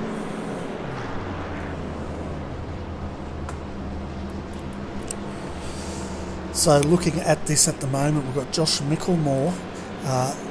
He will be leading the field out. We'll have Lee Granty next to him. Edward Foster's up into 3rd. He'll start on the inside, and he'll have Weehan Chan on the outside of him. Then we've got Steve Catalano starting from the 3rd row, and on the outside of him will be James Foster, who's going to prove me they look like they're the wrong way around. And then we'll have Danny G and Nicholas Crawford starting in the 4th row. Behind Danny is Daniel Stevens in 8th place, Nicholas Crawford, Dave Douglas, Norman Clark up to 11th, David Webb sitting in 12th place with Darren O'Brien, Craig Lawless, Bob King. I think we've lost Jeff Rahaley. Roger Clark still in the pits repairing that damage. And I believe we've also lost Jared Farrell and Scott O'Brien. Yeah, so our retirements tonight, folks. Bob King has just retired by the looks of Jeff Rayleigh. Bob was probably the car you saw smouldering up the top there. Jared Farrell and Scott O'Brien. Yeah, it probably was. It being a dark car, the first one I spotted in the area was David Webb. So, yeah, apologies to David. Certainly wasn't pointing the finger. I was just trying to figure out who that was. And we're under green, Bernie, and away we go. This is going to be interesting because I don't recall seeing how good a start Josh gets, but so far pretty darn good. Lee Grant, who's also a good starter from behind the pace car, is going with him. Edward Foster and Weehan Chan not letting them get away. Steve Catalano staying with them as well, rounding out the top 5. Although it looks like there was just a little bit of a gap open up there as Lee Granty seemed to take a higher line than Josh Mickelmore, who put a little bit of an opening up right between them. But they're certainly not spreading out the way they were. Yeah, definitely not. And it's great to see now Weehan Chan is coming up to try to join his teammate Lee Granty. Both Singapore drivers here tonight, and they're from Singapore, but they love their oval racing. It's great to see them out tonight having a go. Oh yeah, it's fantastic to get the international drivers in. Well, when I say international, I mean ANZCAR is Australia and New Zealand, so that's pretty well international as it is. But to get the guys from the Asian region over here for our NASCAR races, and especially for a charity event like this for Tristan, is just fantastic to see, and I'm really happy that they're both doing fairly well. I'll tell you what, looking at the back straight back there while you were talking, I nearly jumped in because we had Catalano, Weehan Chan and James Foster making it 3 wide down the back straight, and Weehan Chan went very high, and the other two skirted below him. Now while he's trying to recover from that, Danny G has made a move up to 6th position as well, and he's now starting to close in on Foster. I've done it again, have I? Talking about having the Asian NASCAR races here, and one of them makes a mistake. Absolutely shocking, I am.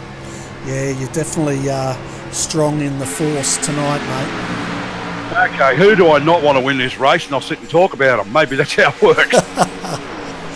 Oh, dearie me. Maybe you're right. We'll try that theory and see. I wouldn't intentionally put the knockers on anybody, Bernie. But I think I'll try not to praise anybody or their efforts tonight, because every time I do that, it happens. So, but at this point, look, we've got a little bit of a gap opening up between Edward Foster and Steve Catalano. But as you mentioned, there was a little bit of a go wide in the backfield there, and I think Steve Catalano may have been involved in part of that. But the front three are still fairly close, but there's a gap certainly opening up between 2nd and 3rd. In fact, a large gap now. Yeah, I'm just having a look back here. The 77 is having a great battle with David Webb, the number 12. And, of course, Dave Douglas is involved in this as well, because Webb's just closed up behind him.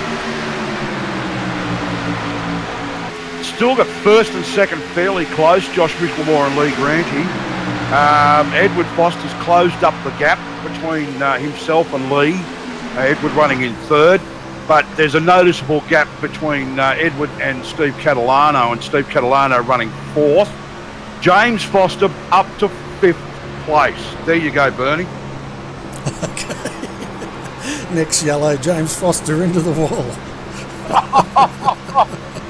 So we're riding here with Darren O'Brien, and you can see now he's going on the inside of Webb, and we'll jump to the external cam here as I go 2 wide into turn 1, and it looks like the 77 might have got it. No, he hasn't. Webb comes back on him. Tell you what, Webb got an awesome run there.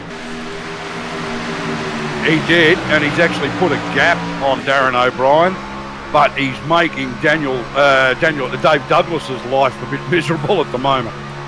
Yeah, he's all over the back of him like a rash, isn't he? And he got a really good run off there, and I thought he was going to have a crack at Dave, but he just couldn't find a gap there to make a move. And meanwhile, further up front here, you can see there's a battle for 3. I'm just trying to work them out.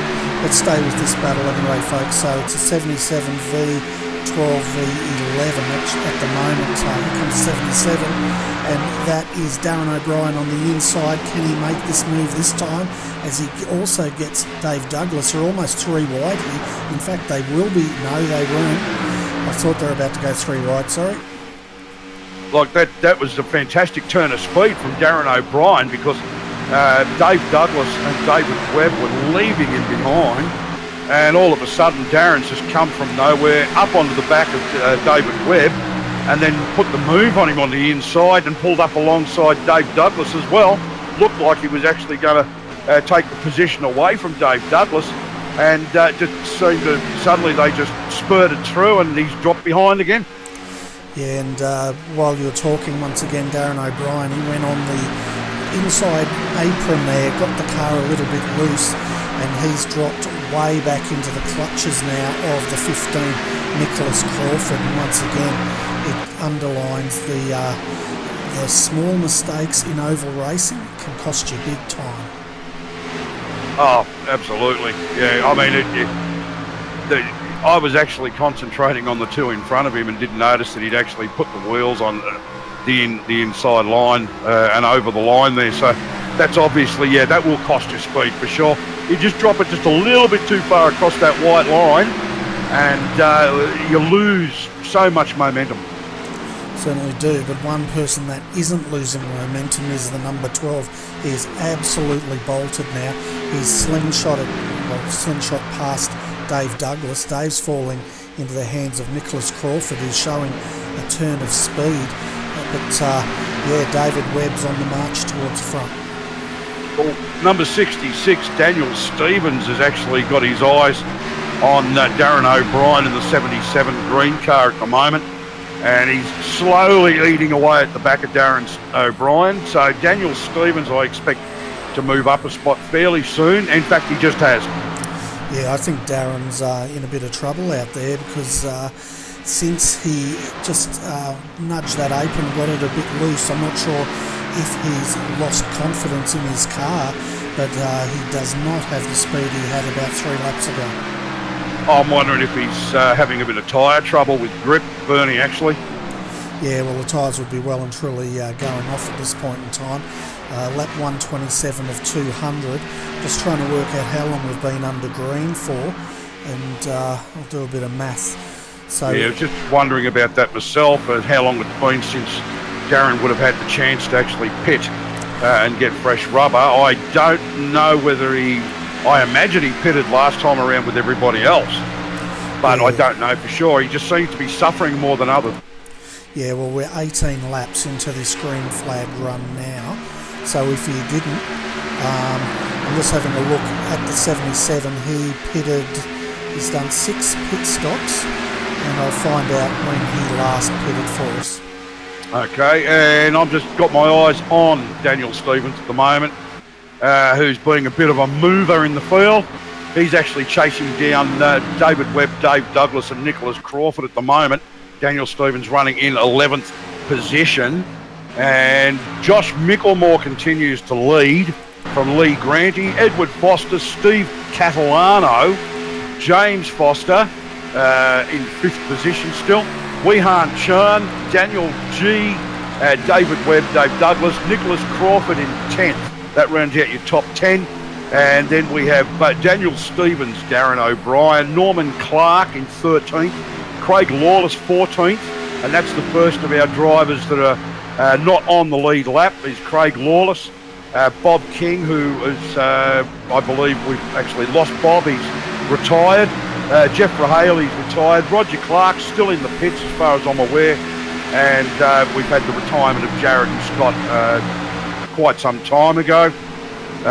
Josh Mickelmore opened up a little bit of a gap over Lee Granty at the moment, but then there's an even longer gap back to Edward Foster in 3rd place.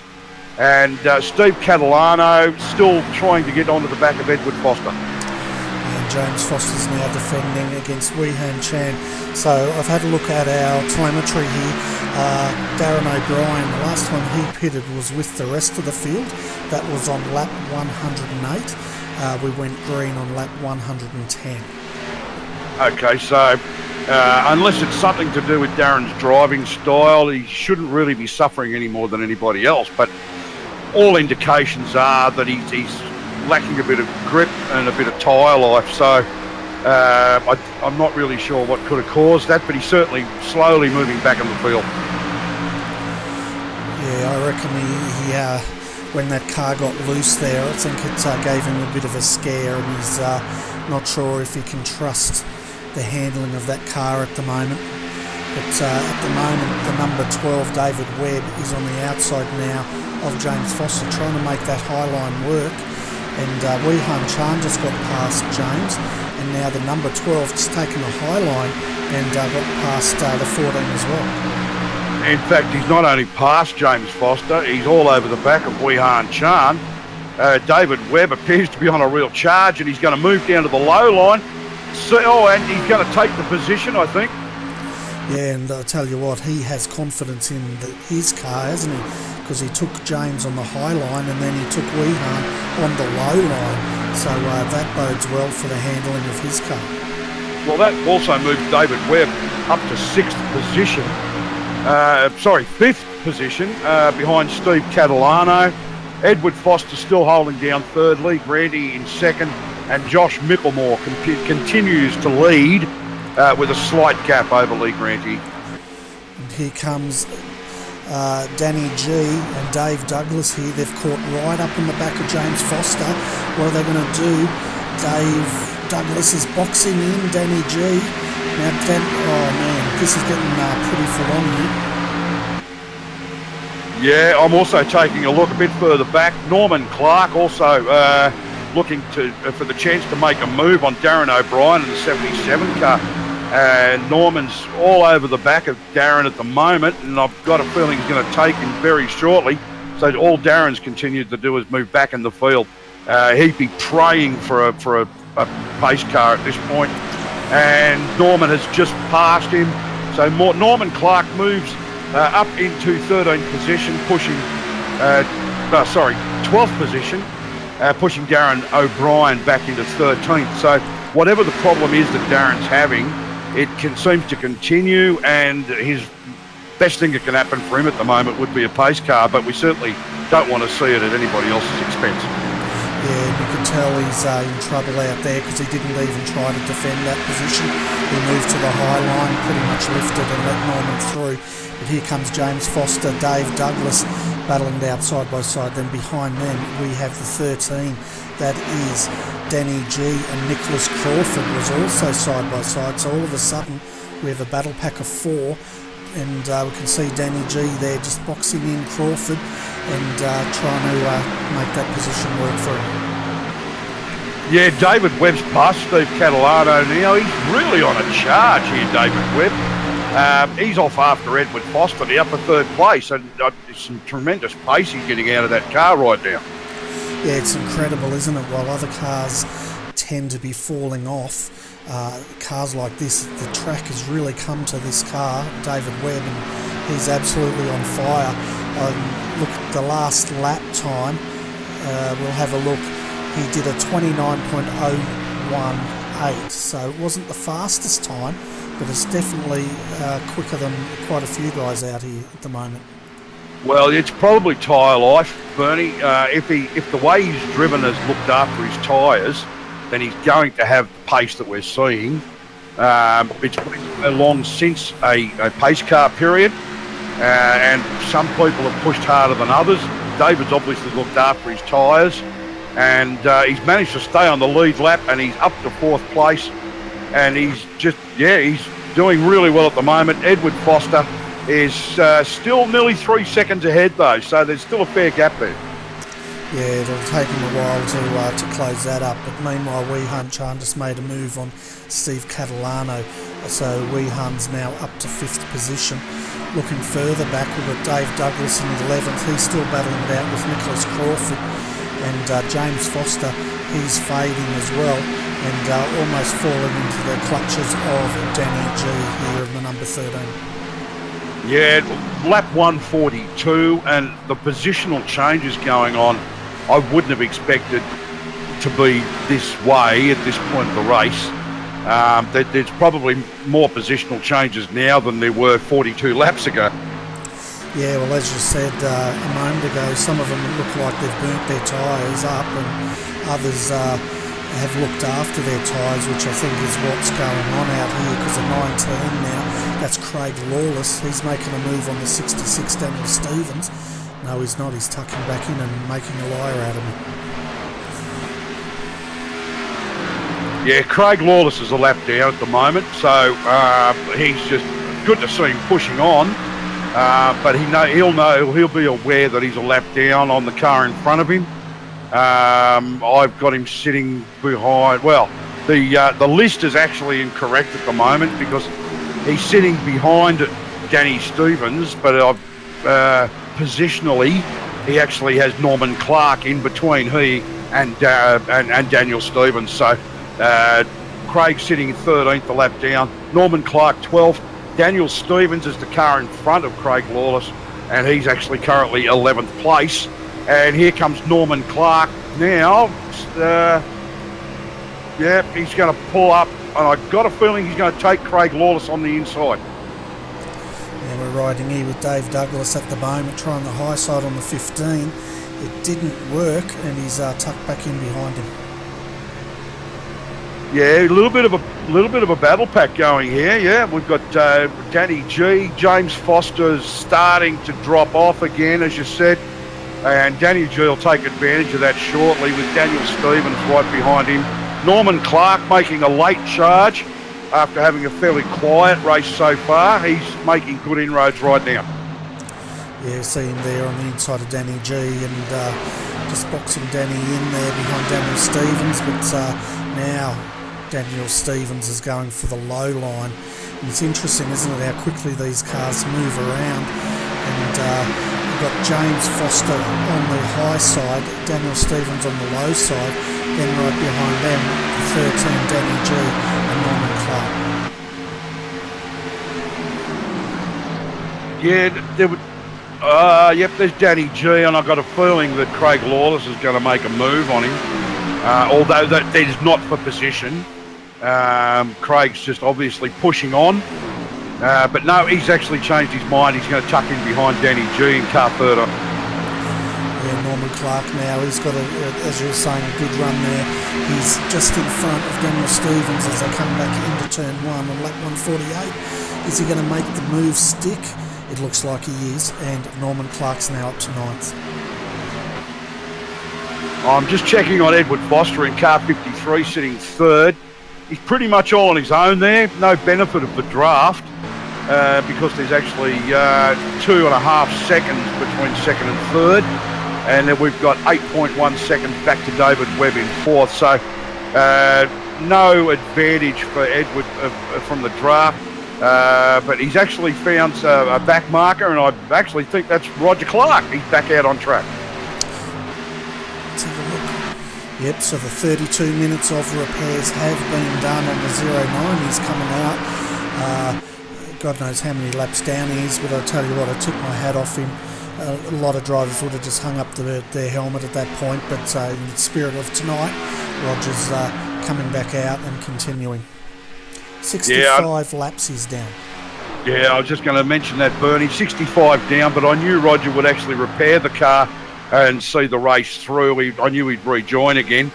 I'm a little bit surprised that Edward didn't take advantage of Roger's push with a fresh car, fresh tyres, and take advantage of the draft to drag him around and close the gap to Lee Granty in second place.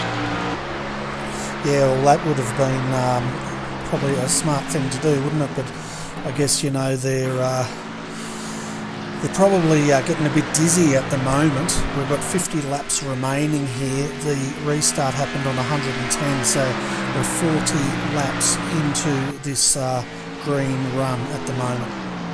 Yeah, that's a long green period. I've got a feeling if this continues, we're going to see cars pitting under green. Tyres must be getting a bit on now. It's about 41, 42 laps since the last caution period, and anybody who's not had an incident and been in the pits all this time, such as Roger did, will be getting awful close to needing fuel and tyres. And if we don't get a caution, it's going to happen under green, and that's really going to throw the cat amongst the pigeons. Roger just coming out of the pits with the fresh car is undoubtedly not going to need to pit anytime soon. And I'm going to feel that although being 65 laps down, he's going to have a tremendous amount of pace compared to the cars that have been out there for the last 42 laps. Yeah, definitely, and we'll see how many laps he can get back by the end of this, if he can. But he's just gone on the high side of the number 12 there. David Webb left him like he was standing still, and that's what fresh tyres looks like compared to old tyres that have seen better days. But looking at your top 10 at the moment, folks, we have Josh Mickelmore leading by 2.9 seconds and Lee Gantry in second. He's got a gap back to Edward Foster of 2.6 seconds in third. David Webb sitting in fourth. Fifth is Weehan Chan. Then he's battling it out with Nicholas Crawford. No, he's not. Yes, he is. And then Norman Clark sitting in seventh, making moves forward. Daniel Stevens eighth, ninth, Danny G, and rounding out your top 10 is James Foster. I'm just seeing Stephen Catalano, exactly what I was talking about, Bernie. He's just pitted for fuel and tyres, so obviously it's starting to take its toll, having a long green period. We're now up to, about 44 laps under green. And I'm pretty sure I saw Dave Douglas pulling out of the pits ahead of him. Yeah, we're riding with Dave, and he was having trouble with tyres a moment ago, so he probably has pitted because he's down a lap at the moment. And now the question is, what do the front runners do, and how long do they hang on? I have a feeling once one of these front runners dive into the pits, they're going to react and look out for an undercut. As we see now, the number 12, he's also coming. That's David Webb coming in to take service. I think we're going to start to see it. They're going to have no choice. Without a safety car period of caution, a pace car period, without the caution, they've got no choice. I mean, obviously, Dave Douglas and Steve Catalano have done that because they just had no choice. I mean, you get to a point where it's getting dangerous, you're getting low on fuel, and even if you want to run on raggedy tyres, you can't run on air. So if you're running out of fuel, you're going to have to pit. There's just no two ways about it. The number 12's just exited the pits and he's back out on track. That's David Webb. But he's got some making up to do because pitting under green, he's lucky he didn't go a lap down. Josh Micklemore's pitted. He's a lap down now, our race leader. So we've got Josh Micklemore, Craig Lawless, Dave Douglas, Steve Catalano, all a lap down. Darren O'Brien is a lap down. Roger Clark has pulled a lap back. He's now only 64 down. So we're going to start to see some pace, but we're seeing these guys pitting under green. So the positions are going to be everywhere, and we've currently got Norman Clark as the leader of the race. Yeah, so the guys that have pitted under green can see James Foster coming out now. Weehan Chan and his teammate Lee Granty also pitted under green. Edward Foster, we're seeing him taking service at the moment. Just about all the front runners have come in. Josh Micklemore, he said he pitted.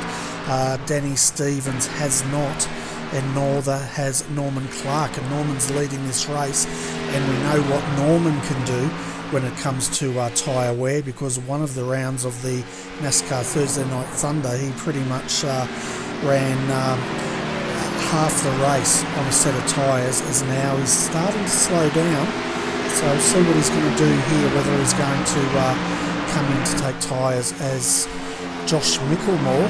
No, it's not. Who is it? Number 12.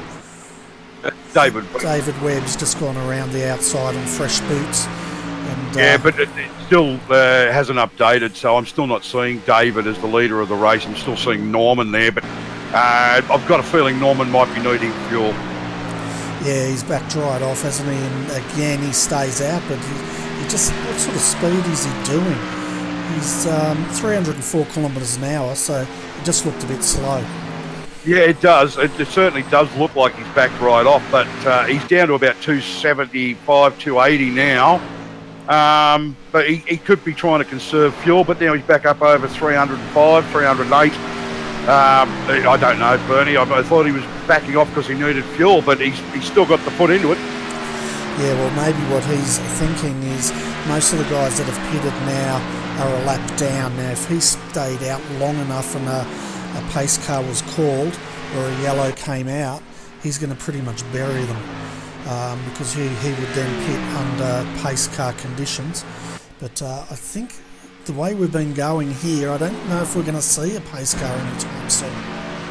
Well, we're up to 163, Bernie, so it's 53 laps since the last pit.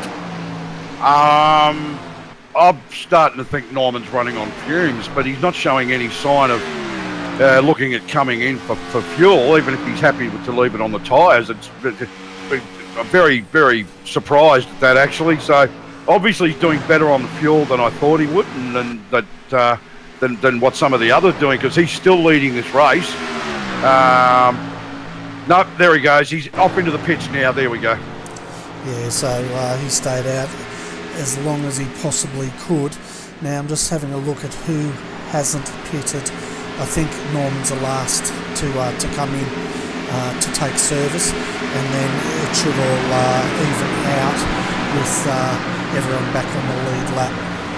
Yeah, I think he was really hanging out for a yellow period so that he wouldn't drop down, but he's obviously had no choice. I mean, he's listening to his spotter, and he's probably been told that, you know, you're down to 1 lap of fuel or something, and he's gone, well, you know, I've got no choice. And we can see another car coming in as well. It was a Caterpillar car. I'm not sure who that was. Daniel Stevens, also now in the 66, has come in to take service. And trying to get the other car here. Norman's just coming out of the pits. We can see a great battle here between James Foster and the number 2, Josh Micklemore. Now, my telemetry is a bit mixed up because it's saying these aren't racing for position, but yeah, the Caterpillar car's Craig Lawless, Bernie. Okay, so he's also come into service, but my telemetry here is a bit mixed up. It's saying Josh Micklemore's leading, Lee Granty is second, and it's saying James is down a lap. That's what it is.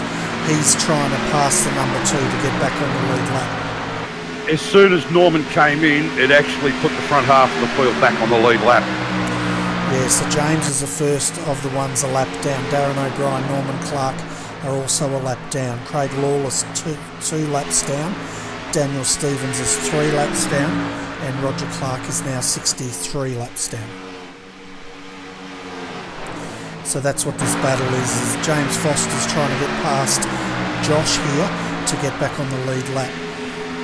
Yeah, sorry, Bernie, I was a little bit distracted there. I was actually just looking at what was happening with our front 3 or 4 cars and trying to get a good look at who it was, and it's actually Lee Granty sitting behind Josh Micklemore. I've got Lee Granty as listed as being second, but for the angle I was looking at his car, it didn't look like it was him. So I was trying to see who it was that was actually behind Josh. I thought it might have been an out-of-place vehicle, but no, it's not. Josh Micklemore and Lee Granty first and second. David Webb up to third. Goodness gracious, he's made having a fantastic run, David Webb, tonight.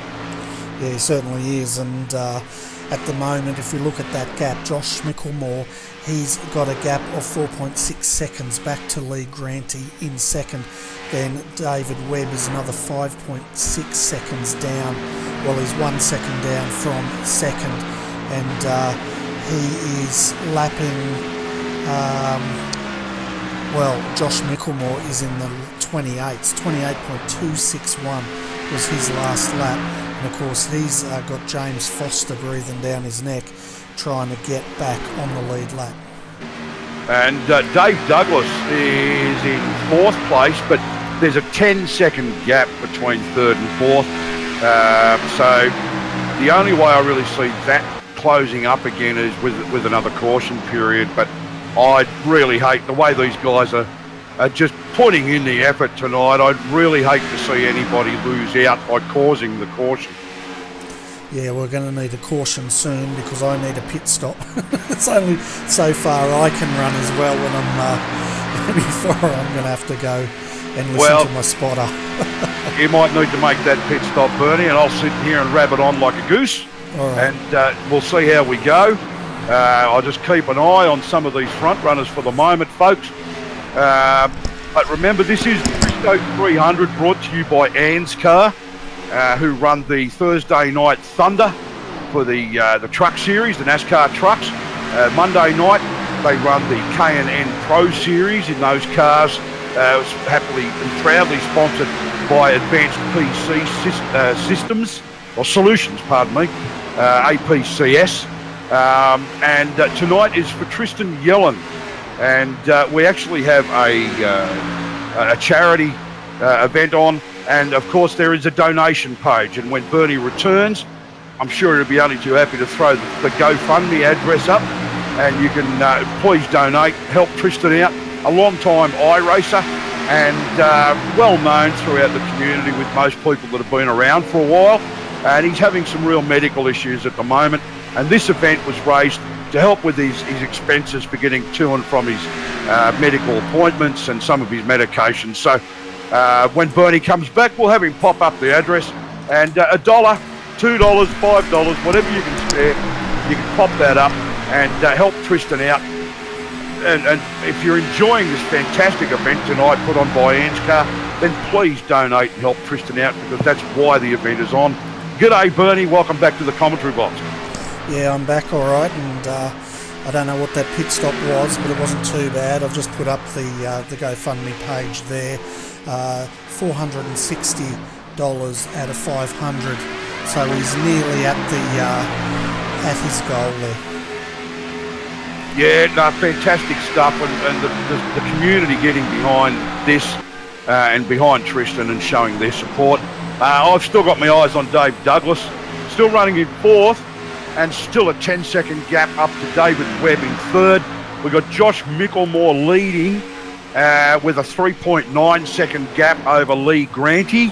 Edward Foster sits behind all those guys in fifth spot, but there's quite a gap there. The field is starting to spread out quite a bit. Weehan Chan making a real go of it tonight, and he's sitting in sixth. Nicholas Crawford in seventh. Daniel G, or Danny G as we call him, and I'm really not going to insult him by trying to pronounce his surname. He's sitting in seventh. He's one of the ANZCAR admins, one of the people responsible for the event tonight. Stephen Catalano sitting in ninth. Somebody who I think might have been, I think Bernie hit the nail on the head. He's playing a bit of possum there earlier. A poor qualifying effort earlier in the night, and actually made the statement that other people were going to have to make mistakes for him to get anywhere tonight. And he's actually sitting up in ninth, having a pretty good run at the front half of the field. Behind Stephen Catalano is the first of our lap down people. That's James Foster, followed by Norman Clark, Daniel Stevens in 12th, Darren O'Brien 13th, Craig Lawless 14th, and then Roger Clark, who had massive repairs, took 32 minutes. And Roger's one of the ANZCAR admins, one of the people responsible for tonight. And Roger's just plugging away at it, loves his racing, absolutely loves it. And yes, if you don't know, Norman and Roger Clark both running tonight. They are father and son, with Roger being the younger of the two, obviously. And then we've lost Bob King, Jeff Rahali, Jared Farrell and Scott O'Brien earlier in the night. We're up to lap 180, folks. We've got about 20 laps to go. Yeah, and at the moment, Josh is on a march. He's just put the 67 down a lap. James Foster was biting at his heels, wanting to get back on the lead lap. Josh is not allowing it. And have a look at this, folks. We've got the 67, the 14, the 66, 77, all behind our race leader, the number 2. And he's not going to let anyone get through. Oh, look, this is fantastic towards the end of the race. They've all been so spread out for the last 20 or 30 laps. But since the last round of pit stops under green, the front field, the front have bunched up. We've got 5-car battle pack going, and they can all taste blood. They're all hungry. They know that there's only about 18 or so laps to go. And, There's a 14 into the wall. James Foster into the wall hard. Brings out the yellow. I could see something about to unfold there, but it looks like James has hit the wall very hard, ripped the whole front off that car. Let's have a look at it. He did get loose, and we can just see him coming around on the high side here. We had the 66, Daniel Stevens, on the inside. Let's have a look. He just got into the back of the 67, and the 77 got in the back of the 14, and that was all she wrote, folks, as the 14 is in the wall hard, and I'd say that's good night, Irene. Yeah, that was a pretty big hit. I got a feeling that will take too long to repair. Even if James wanted to come back out on track, I don't think we've got about 16, 17 laps left, and I got a feeling that that was a pretty monumental hit into the wall. So that'll be all over. Yeah. Yeah, just going to jump on the cockpit cam here. Have a look at the way that car is. Yeah, you can see it even when he's coming in the corner. His right hand down there. So I'd say it's still running surprisingly, but I'd say once they bring that car in, it's going to be sitting there for quite some time. Josh Micklemore's just left the pits, our race leader, so he'll retain the lead and have control of the field when the pace car exits. Yeah, so James Foster there, he was fighting so hard to get back on the lead lap. He just didn't have the pace, and then all of a sudden the 67 and 77 and a few others got into that 5-car battle, and it was James basically getting back in the 67. Then he must have lifted because the 77 of Darren O'Brien came up in the rear end and put him into the wall. Unfortunate, but these things do happen. So, oh well, you know, that's at those speeds. It doesn't take much in this sort of racing to have these things unfold, do they? And I'm sure if we were in the car with O'Brien in the 77, he would have been lifting, but he was just carrying too much pace at that point. It is easy. It does happen easily, and it's interesting how things go depending on the track as well, Bernie, because the ANZCAR Thursday Night Thunder a couple of weeks ago at Talladega, and it was, you would expect the super speedway, all everybody's got to do is just keep it straight, keep it clean. But unfortunately, somebody sneezed on lap 4 and and it was a mess. Certainly was, and a big shout out. Tristan Yelland has joined us in the chat channel. Welcome, Tristan. I'm glad you're enjoying the race tonight, the Tristo 300, and it's been an awesome race to call, that's for sure. Now we're going to be treated to a 16-lap sprint, and it's going to be on. Oh, it's going to be on like Donkey Kong here in a minute. It's going to be awesome. These guys are going to be bunched up. They've got fresh fuel, fresh tyres, fresh cars, and they're going to be hungry. And they know that all they've got to do is keep it clean, keep it straight, and keep the foot down. That's pretty much it. Yeah, and it's going to be Whack-Man, just like Pac-Man. There you go. Oh, they're showing their age, Bernie. Well, you started it. Donkey Kong, yeah, I know. So, yeah. So I feel like with those two old blokes from the Muppets saying, that's not how you pass a car. Well, that's right, yeah. But, yeah, so your top 10 at the moment, folks. Josh Mickelmore, he will take control of this race when the pace car's in. On the outside, we've got Lee Granty. Then in the second row, Dave Douglas, and he has David Webb, the number 12, beside him. In the third row, we'll have Edward Foster on the inside in the number 53, with Weehan Chan in the 17, starting on the outside of him. Fourth row will be Nicholas Crawford and Danny G, and the fifth row tonight will be Norman Clark on the inside and Steve Catalano in the 67, starting beside him. And here we go, 15 laps remaining, and we're underway at Charlotte. Yes, green, Bernie, and they have the foot down. Josh is actually leading the field away, and he's put a small gap on Dave Douglas, and I think it's Lee Granty. Yeah, well, Dave's looking on the inside, and he's going side by side here, trading blows with Lee. Lee on the high side, he doesn't want to roll over. Oh, Dave's got it loose. Is he going to gather it up, or is he going to swing back? Oh, yeah, nice save from Dave Douglas. I thought that was going to be a disaster, but he's brought the yellow flag out. He's still carrying a whole lot of speed. He hasn't been able to... Yep, he's caught it now. Wow, that was a wild ride. Yeah, well, I saw on the tri-oval, I'm not sure who it was, but there was a big incident above him on the tracks, and I think that's what brought out the caution. Unless somebody's carrying damage, I wouldn't expect to see anybody pit at this stage, Bernie. We've only just come back from one, so got a feeling everybody's going to stay out there. Yeah, I'm going to go back and have a look at the number 12 because that's David Webb. He was parked on the front straight there with a heavily damaged car. So let's see if we can unravel this for you, folks. We saw Dave Douglas just ahead of him get loose, save of the night, but keep an eye on the number 12. What has gone on here?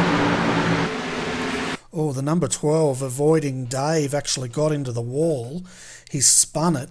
Oh, is Wee Han Chan going to get through? He does, but yeah, the number 12 got nailed by the 15, and the 77-66 went either side of the 15 there. Good driving by quite a lot, but it looks like it's all she wrote for the number 12. No, he's back on track, Bernie. He's got a real big dent in the back of that car, but he's actually sitting in behind number 19 at the moment, who's Craig Lawless. They're lined up behind the pace car at the back of the field. Yeah, and I tell you what, have a look at the driving. We'll go back and see if we can pick this up. And the 66 and 77 split. Well, that's Daniel Stevens and Darren O'Brien, Bernie. Yeah, they went past the 15, one high, one low, as he lost momentum from hitting the 12 and avoided more carnage. So great driving by those guys to avoid that incident. Yeah, no, it's fortunate that they did when Nicholas Crawford had the coming together with David Webb, Nicholas Crawford being the number 15, and Daniel Stevens, Darren O'Brien. Some great foresight and driving there to see what was happening and react in time to actually avoid an even bigger incident. So. But all cars that were involved in that and had the close call, all lined up in the field behind the pace car. We expect to go back to green within about a lap. And a big shout out to Middle Finger Racing, who announced at the start of this that for every green lap they're donating $1 to the 410 Grand Slam Tristo fundraiser, which is what we're here about tonight, folks, to raise money for Tristan Yelland's medical treatments. So if there's still time to donate, 10 laps to go.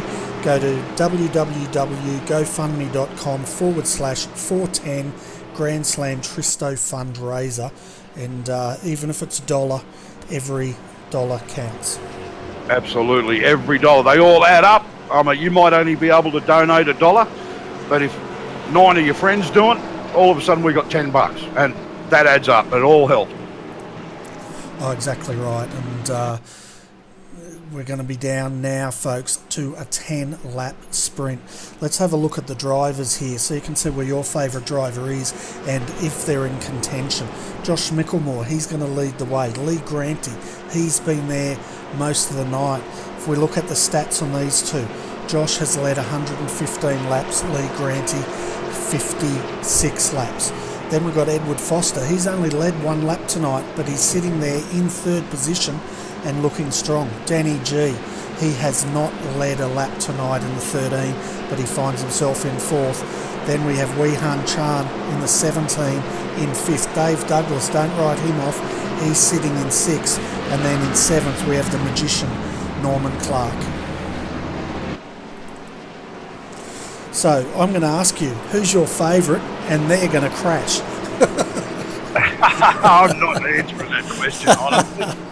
I'm going to tell you who I think's doing really crap, because then they'll do well, I think.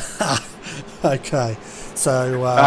but now look, behind Norman, of course, David Webb in 8th, who's had a bit of a mixed night. He had a really strong run for a long time, and he got himself up to 4th place from starting further back in the field a little bit. But that little incident he's had not long ago, and that's dropped him back to 8th. But we've still got 9 cars on the lead lap, with Steve Catalano sitting in 9th, who didn't expect to do any good tonight. So he's sitting 9th, he's on the lead lap. Anything can happen. If a couple of these guys in front have an issue, the guys from 5th through to 9th will all of a sudden find themselves battling for a win. Yeah, well, it's going to be interesting to see how the 29 goes. But I tell you what, here goes Josh Mickelmore. He's put the foot down.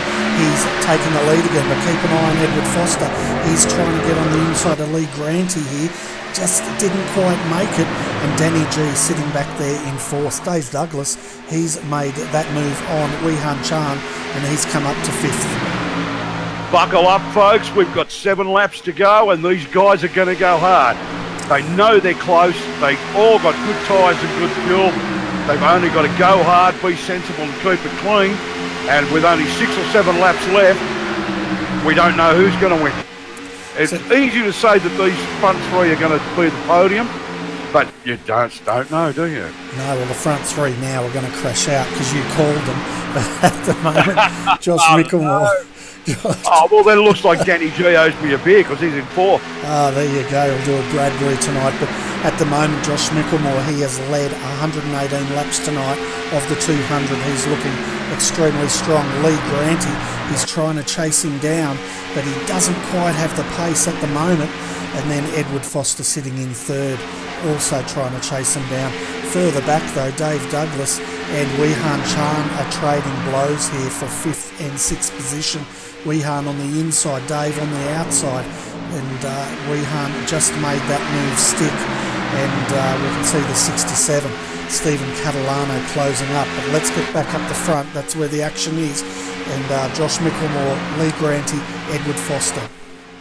Well, Steve Catalano is just now making a move on Dave Douglas for 6th position, and when we came back from the caution 2 laps ago, Stephen Catalano was in 9th, and he's up to 6th. Yeah, he's having a good run, isn't he? And we'll call him the Fox because he was foxing people earlier tonight. But here he goes once again. He's got Dave Douglas on the high side. He makes the move once again. Does it stick? Yes, it does. But I tell you what, that high line, it's definitely working for Dave. Oh yeah, Dave's a very accomplished driver, and he knows this track really well. So, unfortunately, a couple of the other guys, and Norman Clark's made a move on Dave now, so he's actually chasing down Steve Catalano. And all this is happening outside the top 5. It's great racing. Certainly is. And at the front, though, they're all separated 0.3 of a second from our race leader, Josh Mickelmore, back to Lee Granty. Then there's 0.5 of a second back to Edward Foster. These guys are pretty much cleared out on the rest of the field. The gap back to Danny G is 2.4 seconds. So I'd say your winner is going to come out of these top 3. And I have a feeling it's going to come down to Josh and Lee to duke this one out. Yeah, pretty much, I'd say so. I mean, it's only 0.3 of a second, but it only takes one guy to get a little bit lose a bit of momentum, and all of a sudden the 2 or 3 cars behind him's all over the back of him again, or even passing. But yeah, we're up to, well, we must be getting awful close to a white flag now, Bernie. We're under the white flag now, and there's a race to the line. Here we go. Lee Granty, he's closed up on the back. Does he have enough momentum to take the win here tonight? I don't know, but all of a sudden that gap has come down to 1 car length, and it's anyone's race once again. Lee now on the inside of the tri-oval. He's going for a look. He just does not do it. Josh Mickelmore takes out the Tristo 300. Yeah, he just missed out on that one, but what a fantastic run to the line. Yeah, absolutely brilliant, wasn't it? Great racing, and you can hear the fireworks going off in the background, folks. And so what do you think? What did you think of that racing tonight? Oh, I thought it was fantastic racing tonight. Unfortunately, with only 19 starters, over 200 laps, it was always going to spread out at a certain point. But I think there was some fantastic driving. There was some great one-on-one racing throughout it, and there was some great pack racing here and there. So it was a really good race. Look, up and down through the field, even the guys that were a lap or 3 laps down, they pushed hard. They didn't give up. They continued on. They had their own battles going as we watched Josh Mickelmore doing his victory burnout across the start-finish line. But no, look, fantastic racing tonight. And the fact that it was for a good cause just makes it even more special. Certainly does, and just riding with Josh here as he celebrates a well-earned win. At the end of the day, he led 125 laps of the 200. Lee Granty led the next most. He came home second, 1/10 of a second behind him. Excuse me, folks. He led 56 laps. If we look at the fastest lap, that also goes to Josh Micklemore, and that was 27.139 was the fastest lap that he did tonight.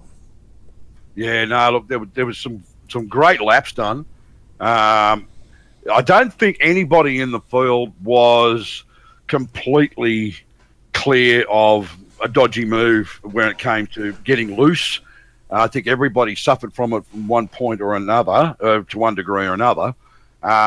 Just some were more noticeable than others. But there were a few guys there that we didn't really see it from, but I'm pretty sure they had their moments.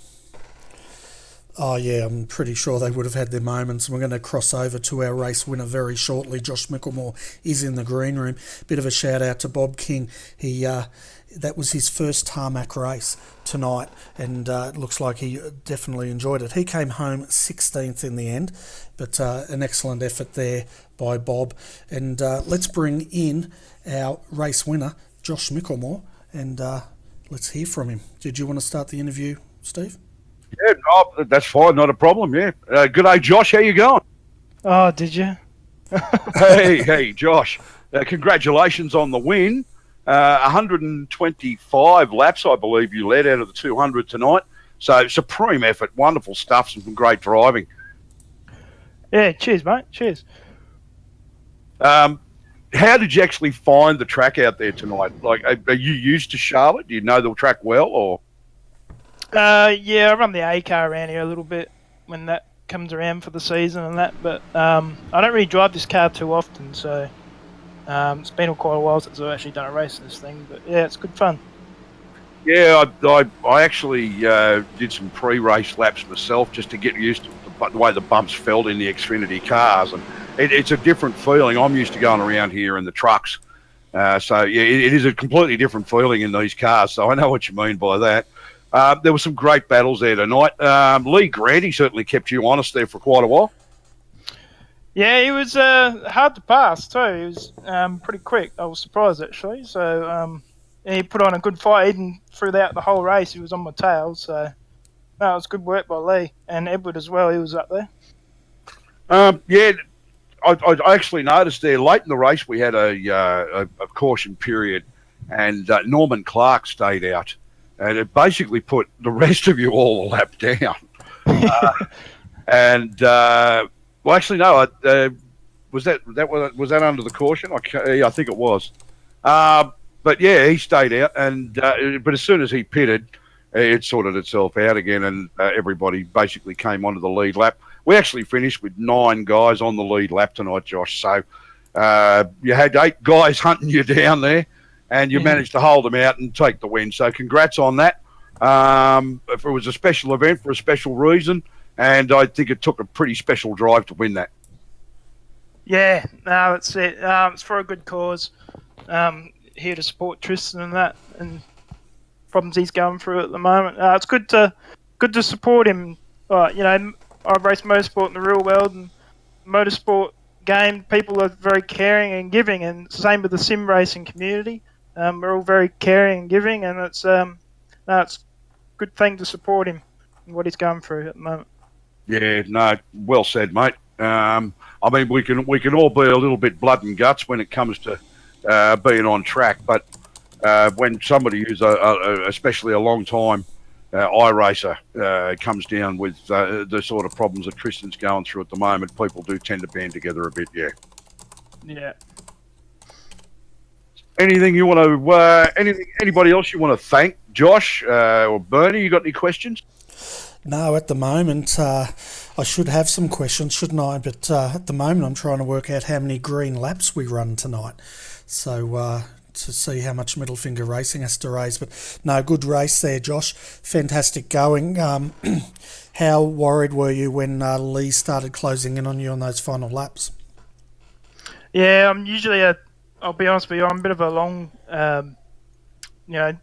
long-term driver on the laps, so I'm better at saving tyres than sprinting. That's what I should say.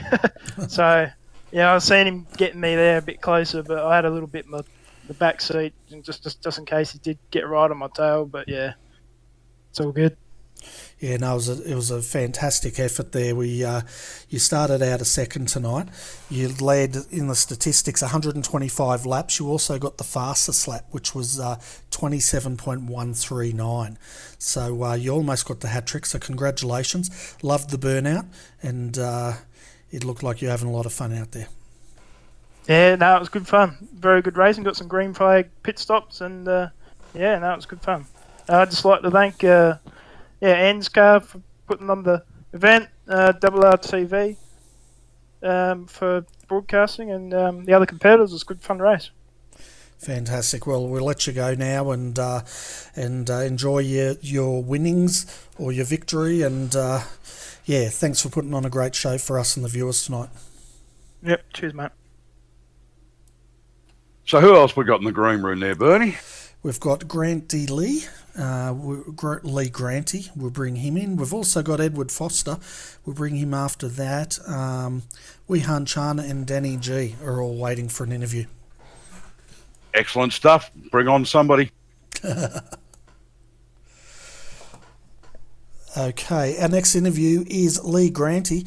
Well done, Lee, coming home second tonight. We haven't seen much of you in this series, but I tell you what, you let them know your presence.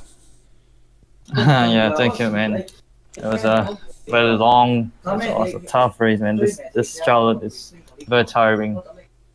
I couldn't keep up with the leader.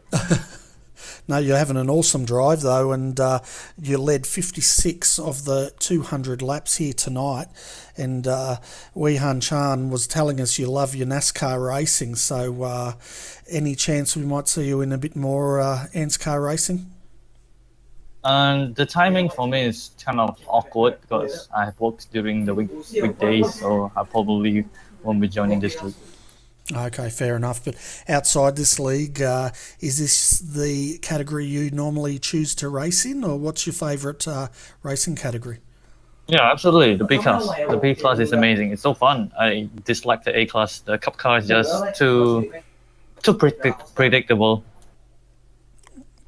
Okay, so coming into this race tonight, did you guys do a lot of pre-race preparation to get ready for tonight's event? To be honest, not really, because I have no idea what's going on. All I know is that Weihan asked me to join the race, and then it was for charity. So it's like I just came in and practiced about 33 laps during the practice session, and this was it.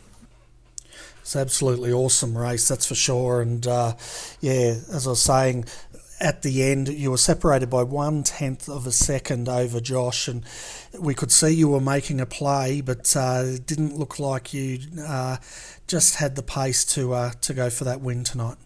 Yep, absolutely. So I'm going to hand you over to Steve Hoppert here, our other commentator, and see if he's got any more questions for you, Lee. I just want to talk about the big blast of speed that Lee showed right at the end there. I mean, you could obviously see that there was some way that you might have been able to get past right on that last lap. But, Josh was just seemed to just have that little bit of an edge on you. Yeah, he was really fast. I mean, I thought he's going to burn his stuff up early in the race, just like early in the race, he burned his stuff up pretty quickly, so I thought he's going to do the same thing. And then I just waited, and then he just set sail. Did you seem to find much of a problem with tyre wear tonight? Because there seemed to be a big difference in through the field with some guys who seemed to look after their tyres in the early stages, which is the only way that we could sort of see it from our point of view. Was there was a couple of guys there showed a huge burst of speed mid to late race, where there was a long period of 50-something laps without a pace car, and nobody seemed to want to pit under green, obviously. And I'm just wondering, did you seem to find the tyre wear was a bit heavy, or were you able to manage it pretty well? Yeah, surprisingly, I managed it. I think I managed it pretty well. I thought it's gonna drop even more. The car wasn't that loose than I expected, so it's kind of controllable. You can run hard, but you don't want to overheat your stuff. You overheat, you're gonna fall back pretty quickly. Yeah, we noticed that with a couple of guys. They seem to be pushing a little bit in some of the lines they took, and they seem to drop back a few positions and back through the field. And after a while, they'd seem to get the temperature down on the tyres. They were able to move back forward again. But look, fantastic drive from you tonight. You led, I think it was 56 laps or something. A huge bunch of laps and a fantastic drive from you, bringing it home second. And it was all for a good cause. So congratulations, Lee. Is there anybody you'd like to thank? Yeah, I'd like to thank my friend for making the paint scheme. I've been asking him to make something unique for me, and then he managed to do it. Well, that would be Wee Han Chan, of course, Yes, who came home fifth, yeah. Yep. No worries. All right. Thanks very much for running tonight and supporting such a fantastic cause, Lee. Yep. And we hope to see you on track again as soon as the time permits. We understand that the time difference makes it difficult for you for when we race in this region. But we're really grateful that you're able to make it tonight, and you certainly put on a good show and a good race. Fantastic driving. Thank you. Thank you. So, folks, that was Lee Grant D here. Coming second tonight, third, we had Edward Foster, and we'll bring Edward up now, and we'll have a chat with him. Did you want to have a chat, Steve? Well, I was just actually going to say, Edward's coming into the box. You probably don't need me for a couple of minutes. I think he'll he'll know what to say, and he'll be able to say the right things, won't he? Yeah, no worries. Okay, so I'm going to interview you, Ed, while Steve has a bit of a break, because I don't think he's had a pit stop all night. So coming home third tonight, up 3 positions, well done. Quite a good drive. Oh, thanks, mate. That was absolutely just insane. I reckon just about, well, it felt like anyway that every wreck managed to happen right in front of me. I lost count of how many spinning cars I dodged, and then just managed to make a mess of it under the green flag pit stop and speed in the pits, 15-second penalty, and then have to fight back from there. So certainly never a dull moment.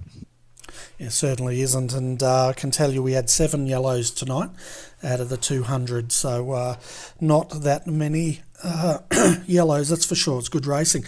But I tell you what, looking at you three at the restart, it was pretty much a sprint home, 10 laps, I think it was, 9 laps. Did you think you were in with a shot, or did you were you happy with trying to stay in third there? In all honesty, I didn't think. I basically knew I wasn't in with a shot on fresh tyres.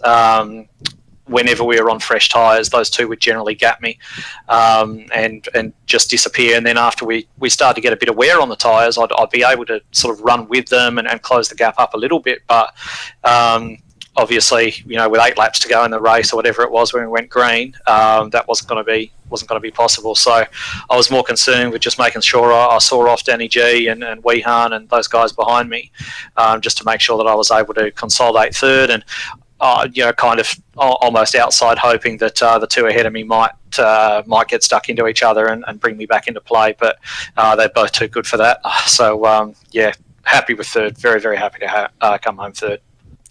Yeah, and of course earlier in the night we saw you and James having a good battle there, and it looked like James got into a bit of strife as the racing went on, unfortunately, but it still looked like you got bragging rights tonight.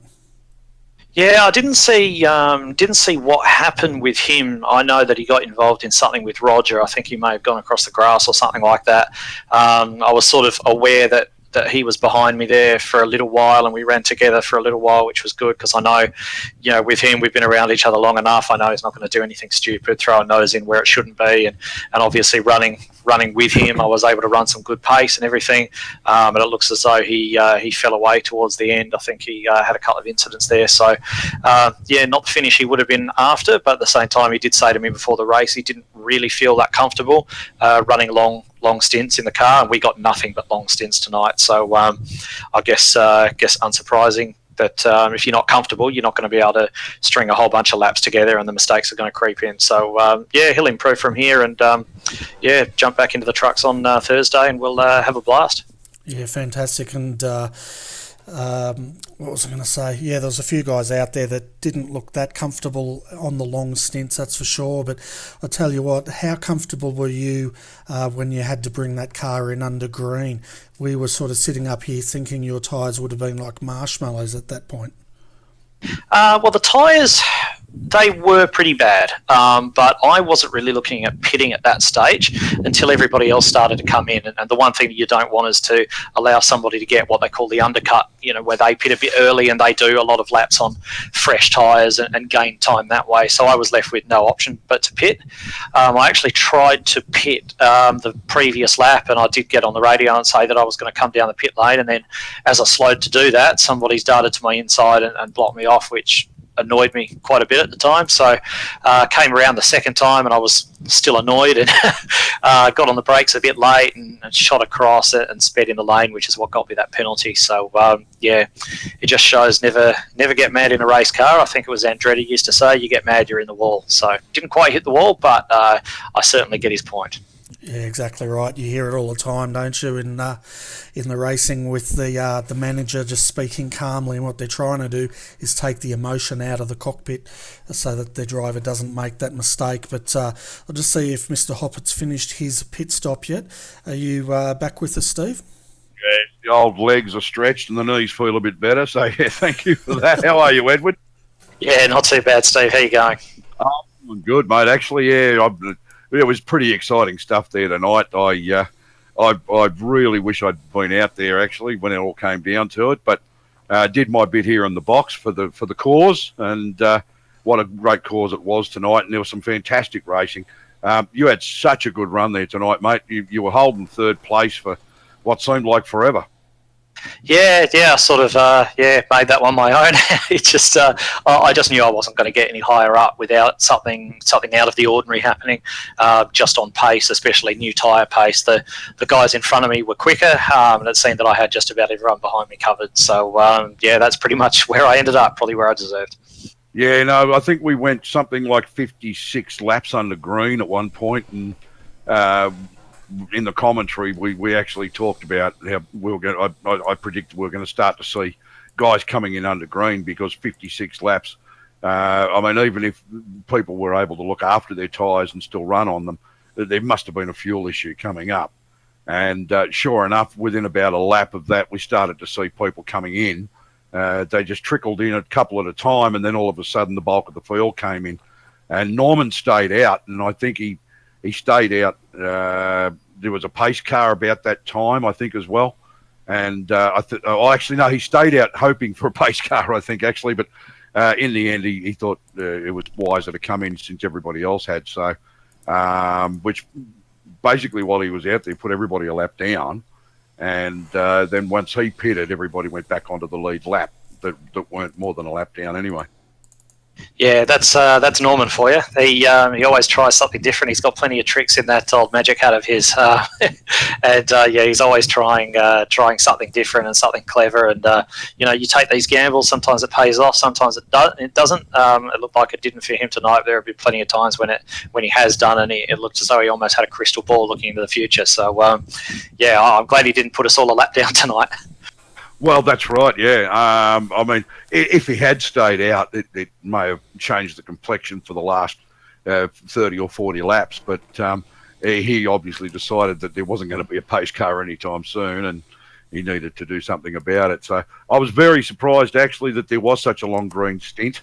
We had a lot of green, but it was broken up with a caution period. But when we got that 56 laps or more, it started to be a bit of a concern as to who was actually going to hold it together on the old tyres and who still had fuel to run. So, but it worked out that way in the end, and then we actually came back about a lap and a half, and we got another one. So when we did get a caution period, so we got two within a few laps, which was a bit strange. But there was some people who had good mid-race pace and that sort of stuff, but you were one of the consistent ones and seemed to just hang in there.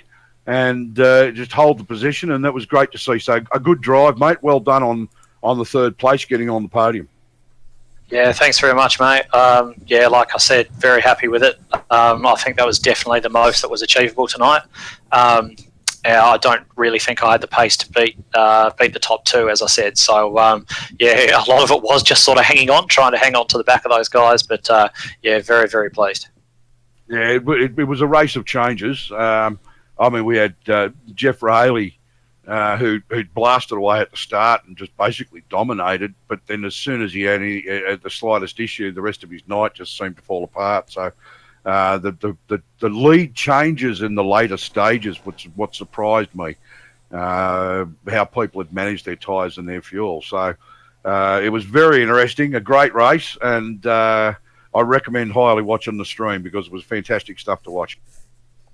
Will do. Always do, actually. No worries. Thanks, mate. You have a good night. I'd just like to say one further thing, if you've got a couple of moments. It just, obviously tonight, you know, we all went out and had a great race, but there was I suppose a larger, more important cause that was being looked after tonight, and it just really shows what can happen when a group of people get together and decide to do something. And I think what we've been able to achieve tonight, you know, it's not just a bunch of guys doing sim racing. We've actually achieved something that matters, that really matters in someone's life. And honestly, Tristan, if you're watching, I hope you enjoyed the race, and I hope you're happy with what we've done, because it's been something that all of us at ANZCAR have really been putting a huge amount of effort behind, and trying to do something. And yeah, regardless of personal results and who's had a good night and who's had a bad night, I think the main cause of the whole night, the main point of the whole night was achieved, and it's something that we're all immensely proud of at ANZCAR, and of course RRTV as well for showing it, breaking with your usual schedule to show this. Really, very, very grateful and really quite humbled by it. So thank you very much. Oh, look, well said, mate. I actually thought you guys covered that while I was away having my pit stop, but yeah, no, well said. And it was for a great cause. And we do know that Tristan was actually in the chat channel there for a while. So hopefully he's been able to stay with us and stick it out and watch the whole race, because everybody was actually here to support the cause, not just to race. And the donations were coming in. So that was great stuff. Oh, that's excellent. That's really excellent to hear. So, yeah, shout out to you, Tristan. Hope you're having a good night, and, yeah, keep on top of it, mate. Yeah, and before you go, Edward, Middle Finger Racing, before the race started, said they would donate $1 for every lap under green. I've done the numbers here, so we had 172 green laps tonight, so that's $172 that Team MFR, will be donating to the cause as well. Absolutely fantastic. Big props to them. I know that was Wayne Pingilly who was a driving force behind that, and obviously his business, Wayne Pingilly Concreting. So yeah, thanks very much to WPC, Middle Finger Racing, and especially Penzo. Just unbelievable effort, guys. Thank you very much. Yeah, absolutely brilliant, that's for sure. And a big thanks to Team MFR and WP Concreting, and I think they're in Victoria, I think. But if you need some concreting, definitely check those guys out. Penzo's quite a nice bloke, and I'm sure he would be more than happy to help you guys out. But yeah, so we've had a very generous donation, and to a great cause, and it's been a lot of fun calling the action here tonight, that's for sure.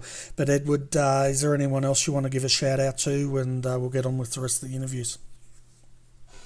Just I suppose a shout out to everybody who took part tonight and who donated across the broadcast. I mean, that was the point of the evening. We all had a great time doing some racing, but yeah, like I say, there was a higher purpose to it all. So thank you to everyone who contributed it. Really genuine thank you. Yeah, fantastic. And also a big thanks out to all the drivers who donated and came out and made this event for what it was, and also to all the viewers out there while we're sharing the love, for tuning in tonight and hopefully making a donation to the great cause as well. All right, so folks, that was Edward Foster. He came home third tonight. We'll continue down the grid here, Steve. There's a few more guys waiting by their cars to have a bit of a chat with us. The next one's Danny G, or I call him Danny G because I cannot pronounce his surname. It's Daniel Grishevich or something like that.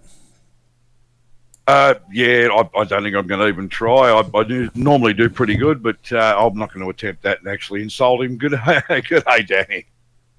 G'day, fellas. How are you guys? Oh, I'm doing fine, and I think Bernie's doing pretty well at the moment. The question is, though, Danny, is how are you doing, my friend?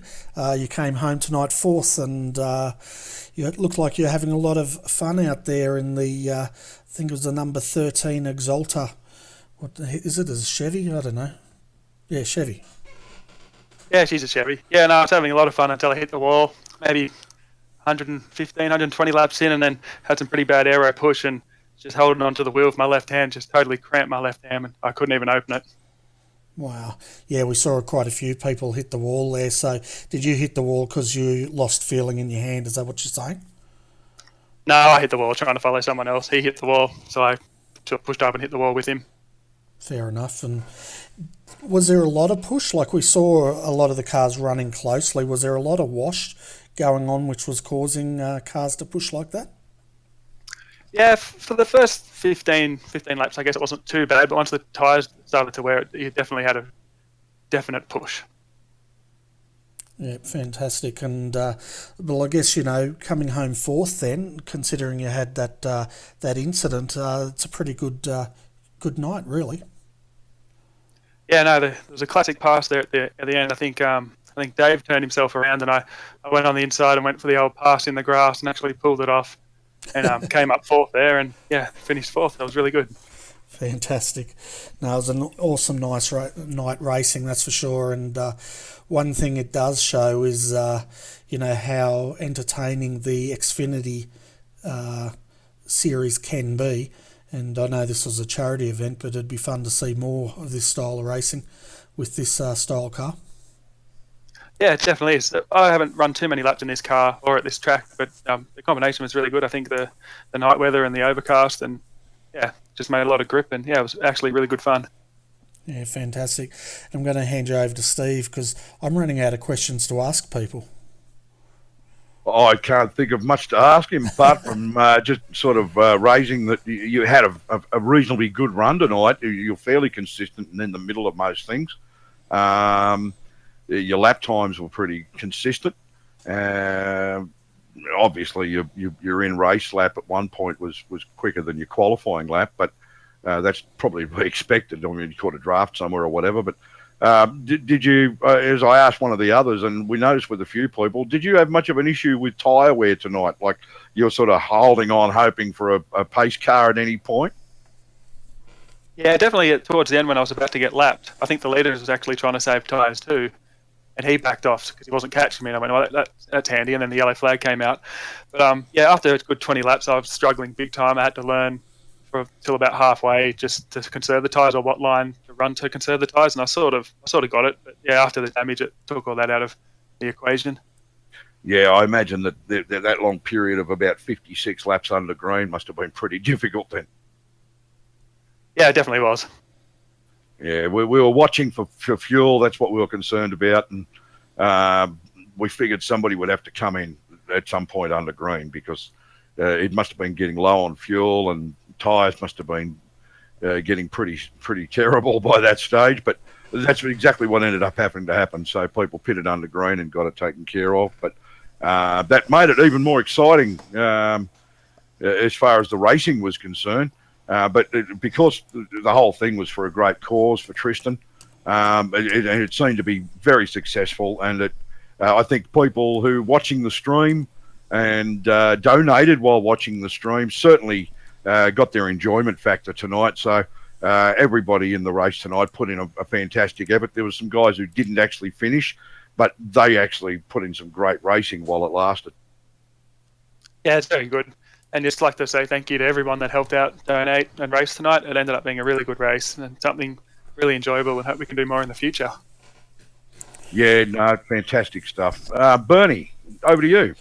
Yeah, well, basically, I've just been doing the calculations, and roughly, very roughly, we would have raised about $242 through the donations during the broadcast tonight. So it's been a very good effort by everyone concerned, I think, and going to a fantastic cause. So, you know, to me, that's a success. Yeah, that's unreal. Yeah, well, anyway, Danny, thanks for joining in tonight and having a great run and coming up and having a chat. But do you have any sponsors or anyone else you need to give a shout out to? No real sponsors on this. It's just a fictional scheme. I love that scheme from Jeff Gordon. But I'd just like to say hello to my missus, I guess. She's out in the lounge room watching. Awesome. So, g'day. Yep, fantastic. Well, hopefully she's enjoyed tonight's broadcast. Yeah, I think she did. No worries. All right, Danny, thanks for joining in, and we'll see you no doubt Thursday night for the ANZCAR Thursday Night Thunder. Yes, you will. Thanks, fellas. See you, mate.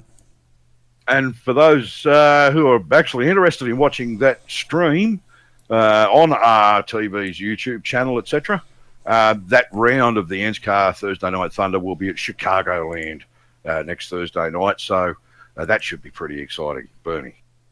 Chicagoland, yeah. I sort of think it's like Disneyland for racing drivers, but I could be wrong.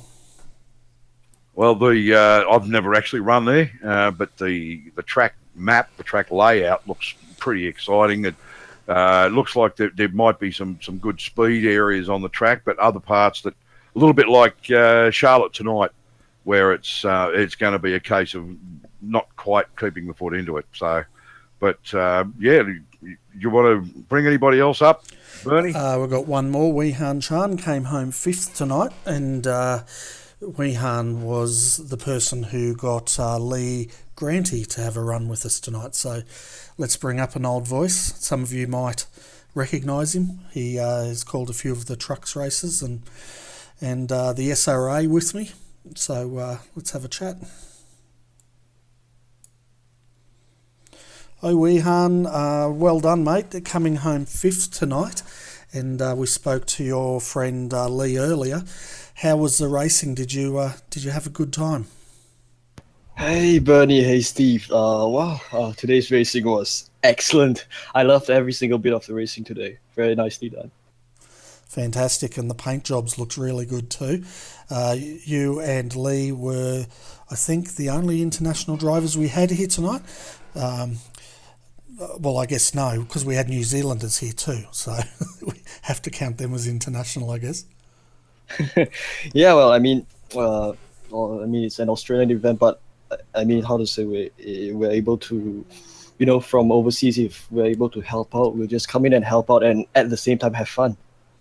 Yeah, it was fantastic having you to jump in and support such a great cause, and I better bring up the right name. There you go. Now the right name's up. But looking at your stats there, you started in 9th, come home in 5th. You looked very, very competitive, and it really showed your skill in the NASCAR style, because I'm pretty sure you were telling me off air that this is your favourite category of racing.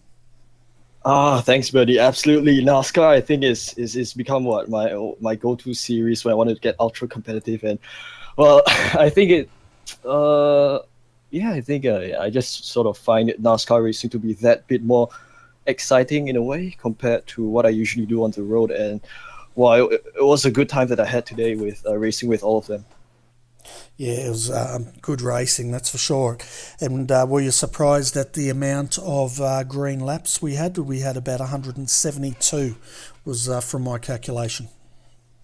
Oh, that sounds like quite a great amount. Of course, I mean, it all goes to a good cause, and we're just trying to help out as much as we can. Yeah, exactly. And I guess the Xfinity car, what's your experience with this car? Have you driven it a lot, or is it something you've sort of just jumped in? Like we spoke to Lee, and he sort of said, he'd done 30-something laps before the event and then jumped in and raced it.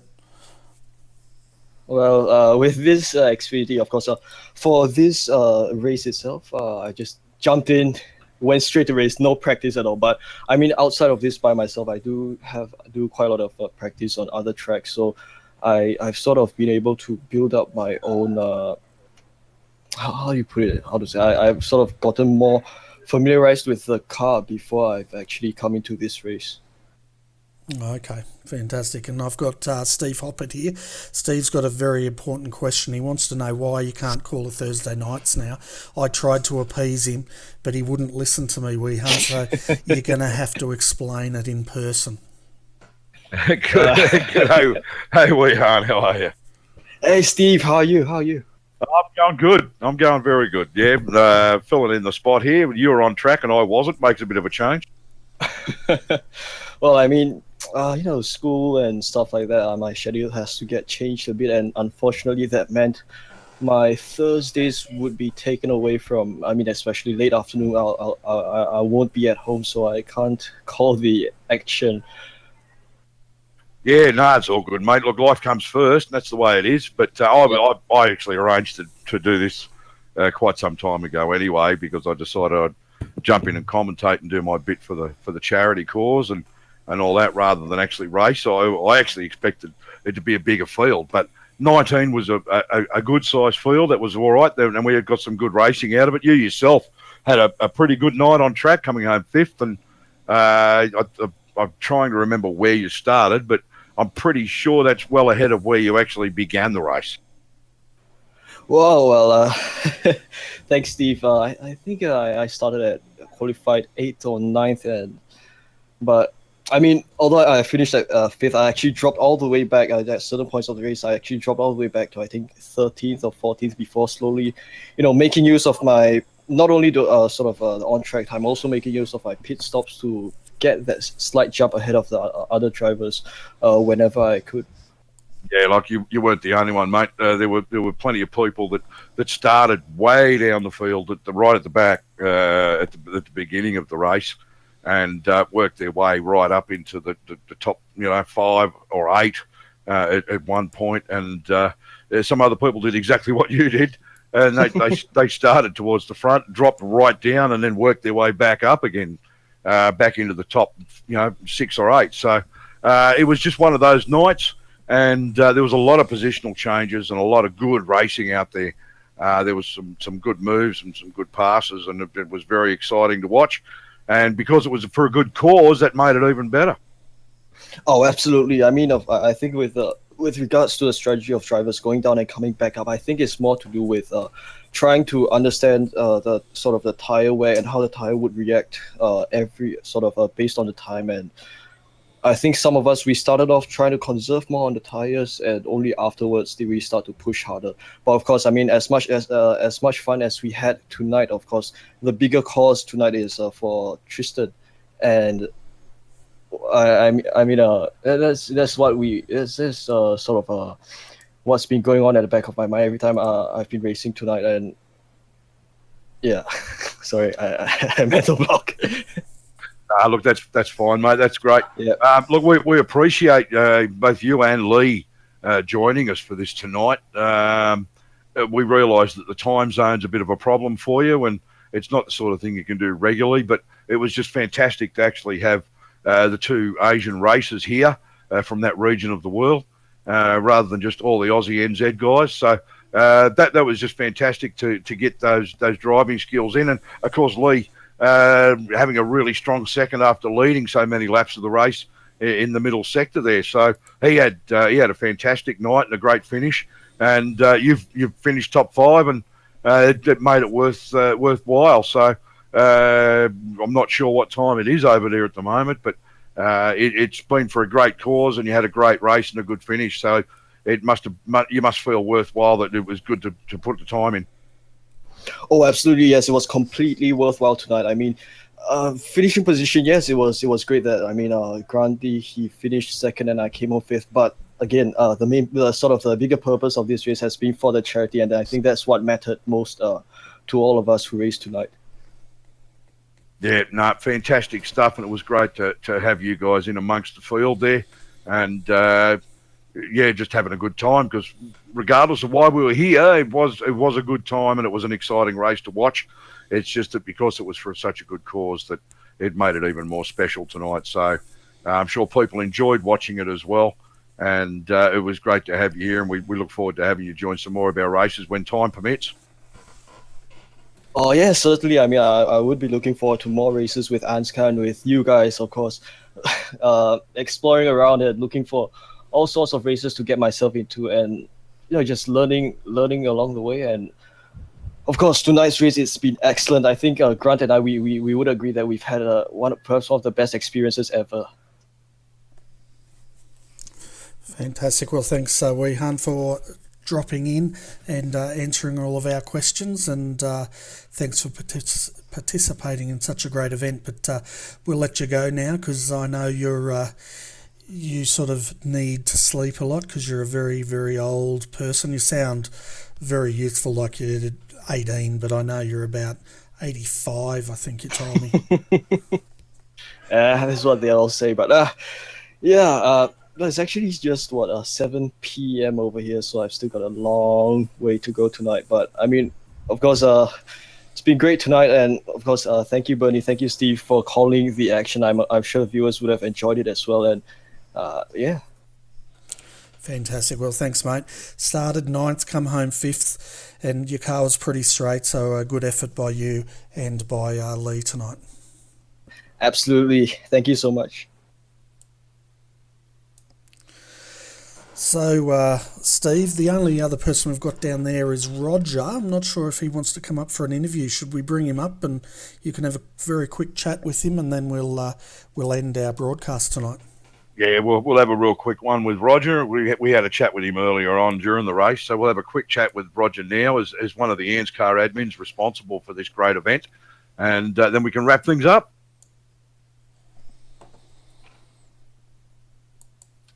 Good evening, Roger. How's it going? Well, the question that I was going to actually ask you, now that the race is over, I mean, you've spent all that time in the pits before you were able to get back out on track and finish the race. So, yeah, probably not the way you would have wanted it to go, but unfortunately that's racing, isn't it? Well, yeah, that's the nature of the beast, really. Yeah, unfortunately, I'd forgotten to put on that fast repair, which is, that's really my own fault. But yeah, that's oval racing. No real time to react when things go wrong. I mean, yeah. Whilst I'm at it, I should also say sorry to Grunty.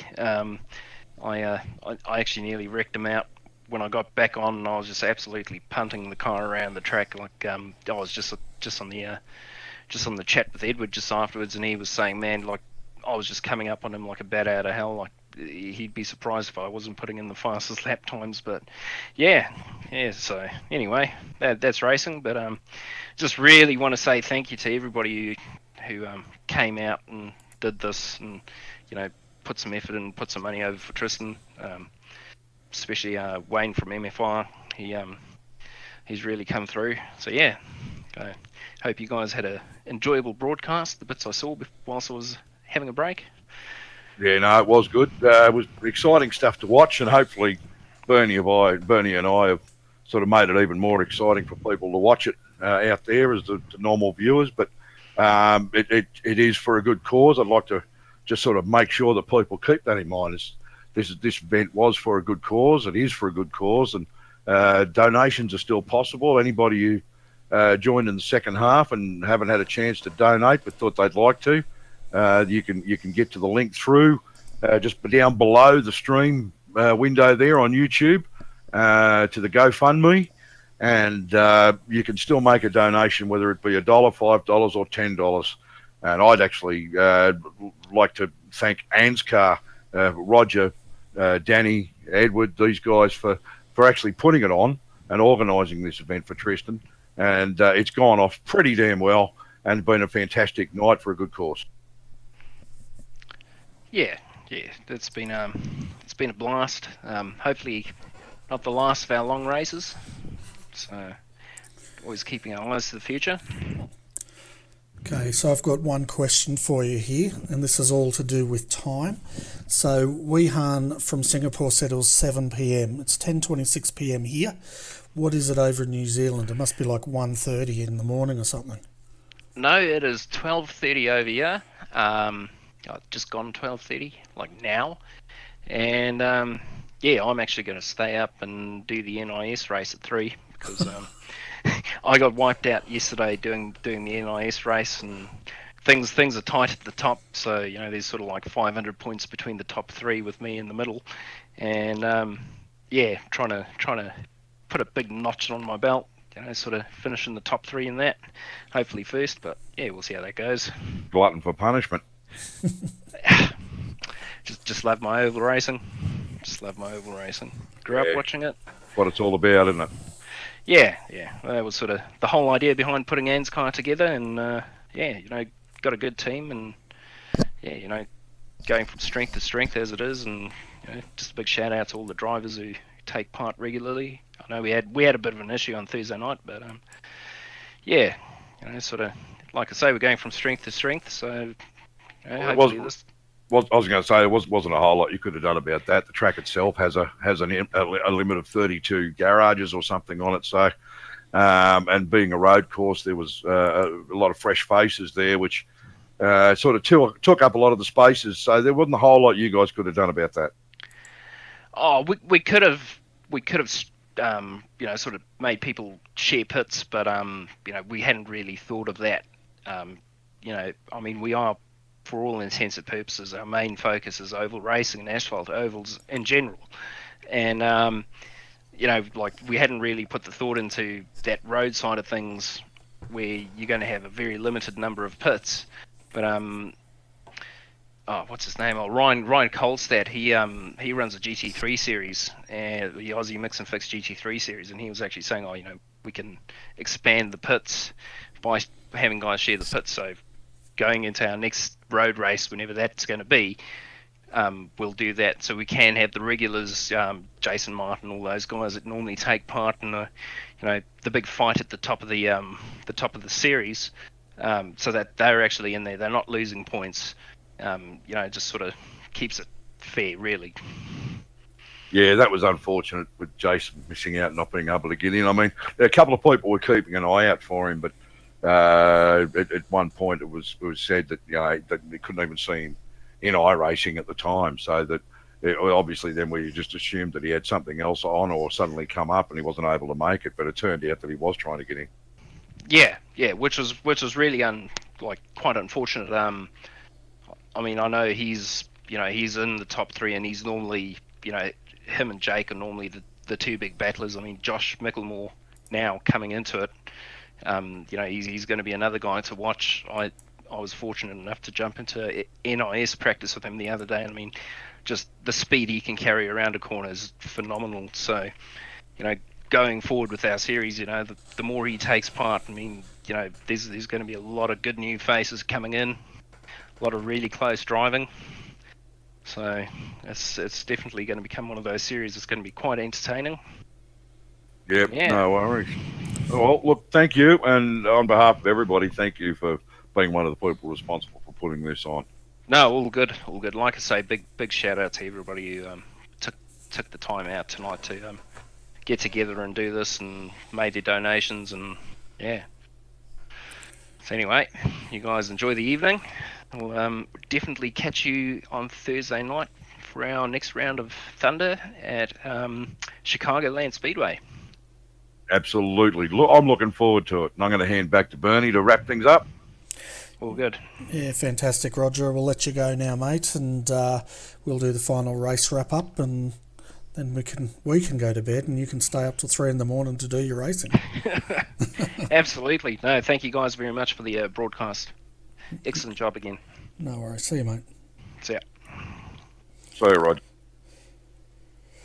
Sorry, Steve. I think I threw him out before you got to say goodbye. But, yeah, Steve, once again, thanks for coming in and calling the race with me.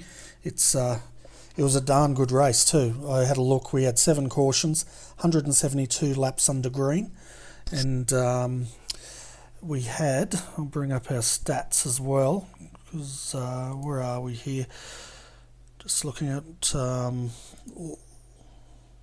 2, 3, 4, 6 different leaders tonight during the race. So that's pretty good. And behind all that was the other positional changes, which was a lot of people back and forward.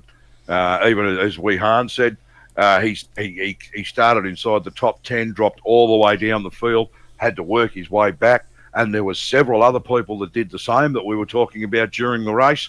I mean, we were expecting Jared Fallowell to do exactly that, which he did at one point, and then just seemed to disappear on us. He obviously had another minor incident and decided to pull the pin.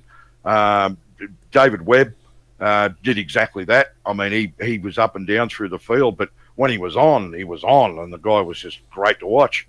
And there were several other guys throughout the field that did exactly that, and it made it just fantastic racing to watch. And then there was the lead changes, like what was it, six different leaders of the race. I mean, we had Jeff Rahaley who blasted away and led the first 10 or 12 laps and looked like he was going to be untouchable. Then suddenly he had one instance and it ruined his whole night. So, yeah, fantastic stuff, Bernie. It certainly was. And looking at the week ahead, folks, on RRTV, it should be programming as normal from tonight. Thanks to everyone for your patience last week. We were basically getting the new computer up and running. There's a few little teething issues, but it's working quite well now, so we should be all action stations next week. And what we've got lined up for you starting tomorrow night, we've got the Skip Barber Monday Night Lights. I'll have Alex McCullough back in the combox with me calling that action. That's 9:15 p.m. GMT plus 11. Then Wednesday night we'll have the Wankel Australia New Zealand Championship back, and I'll have Luke Emerton with me calling that.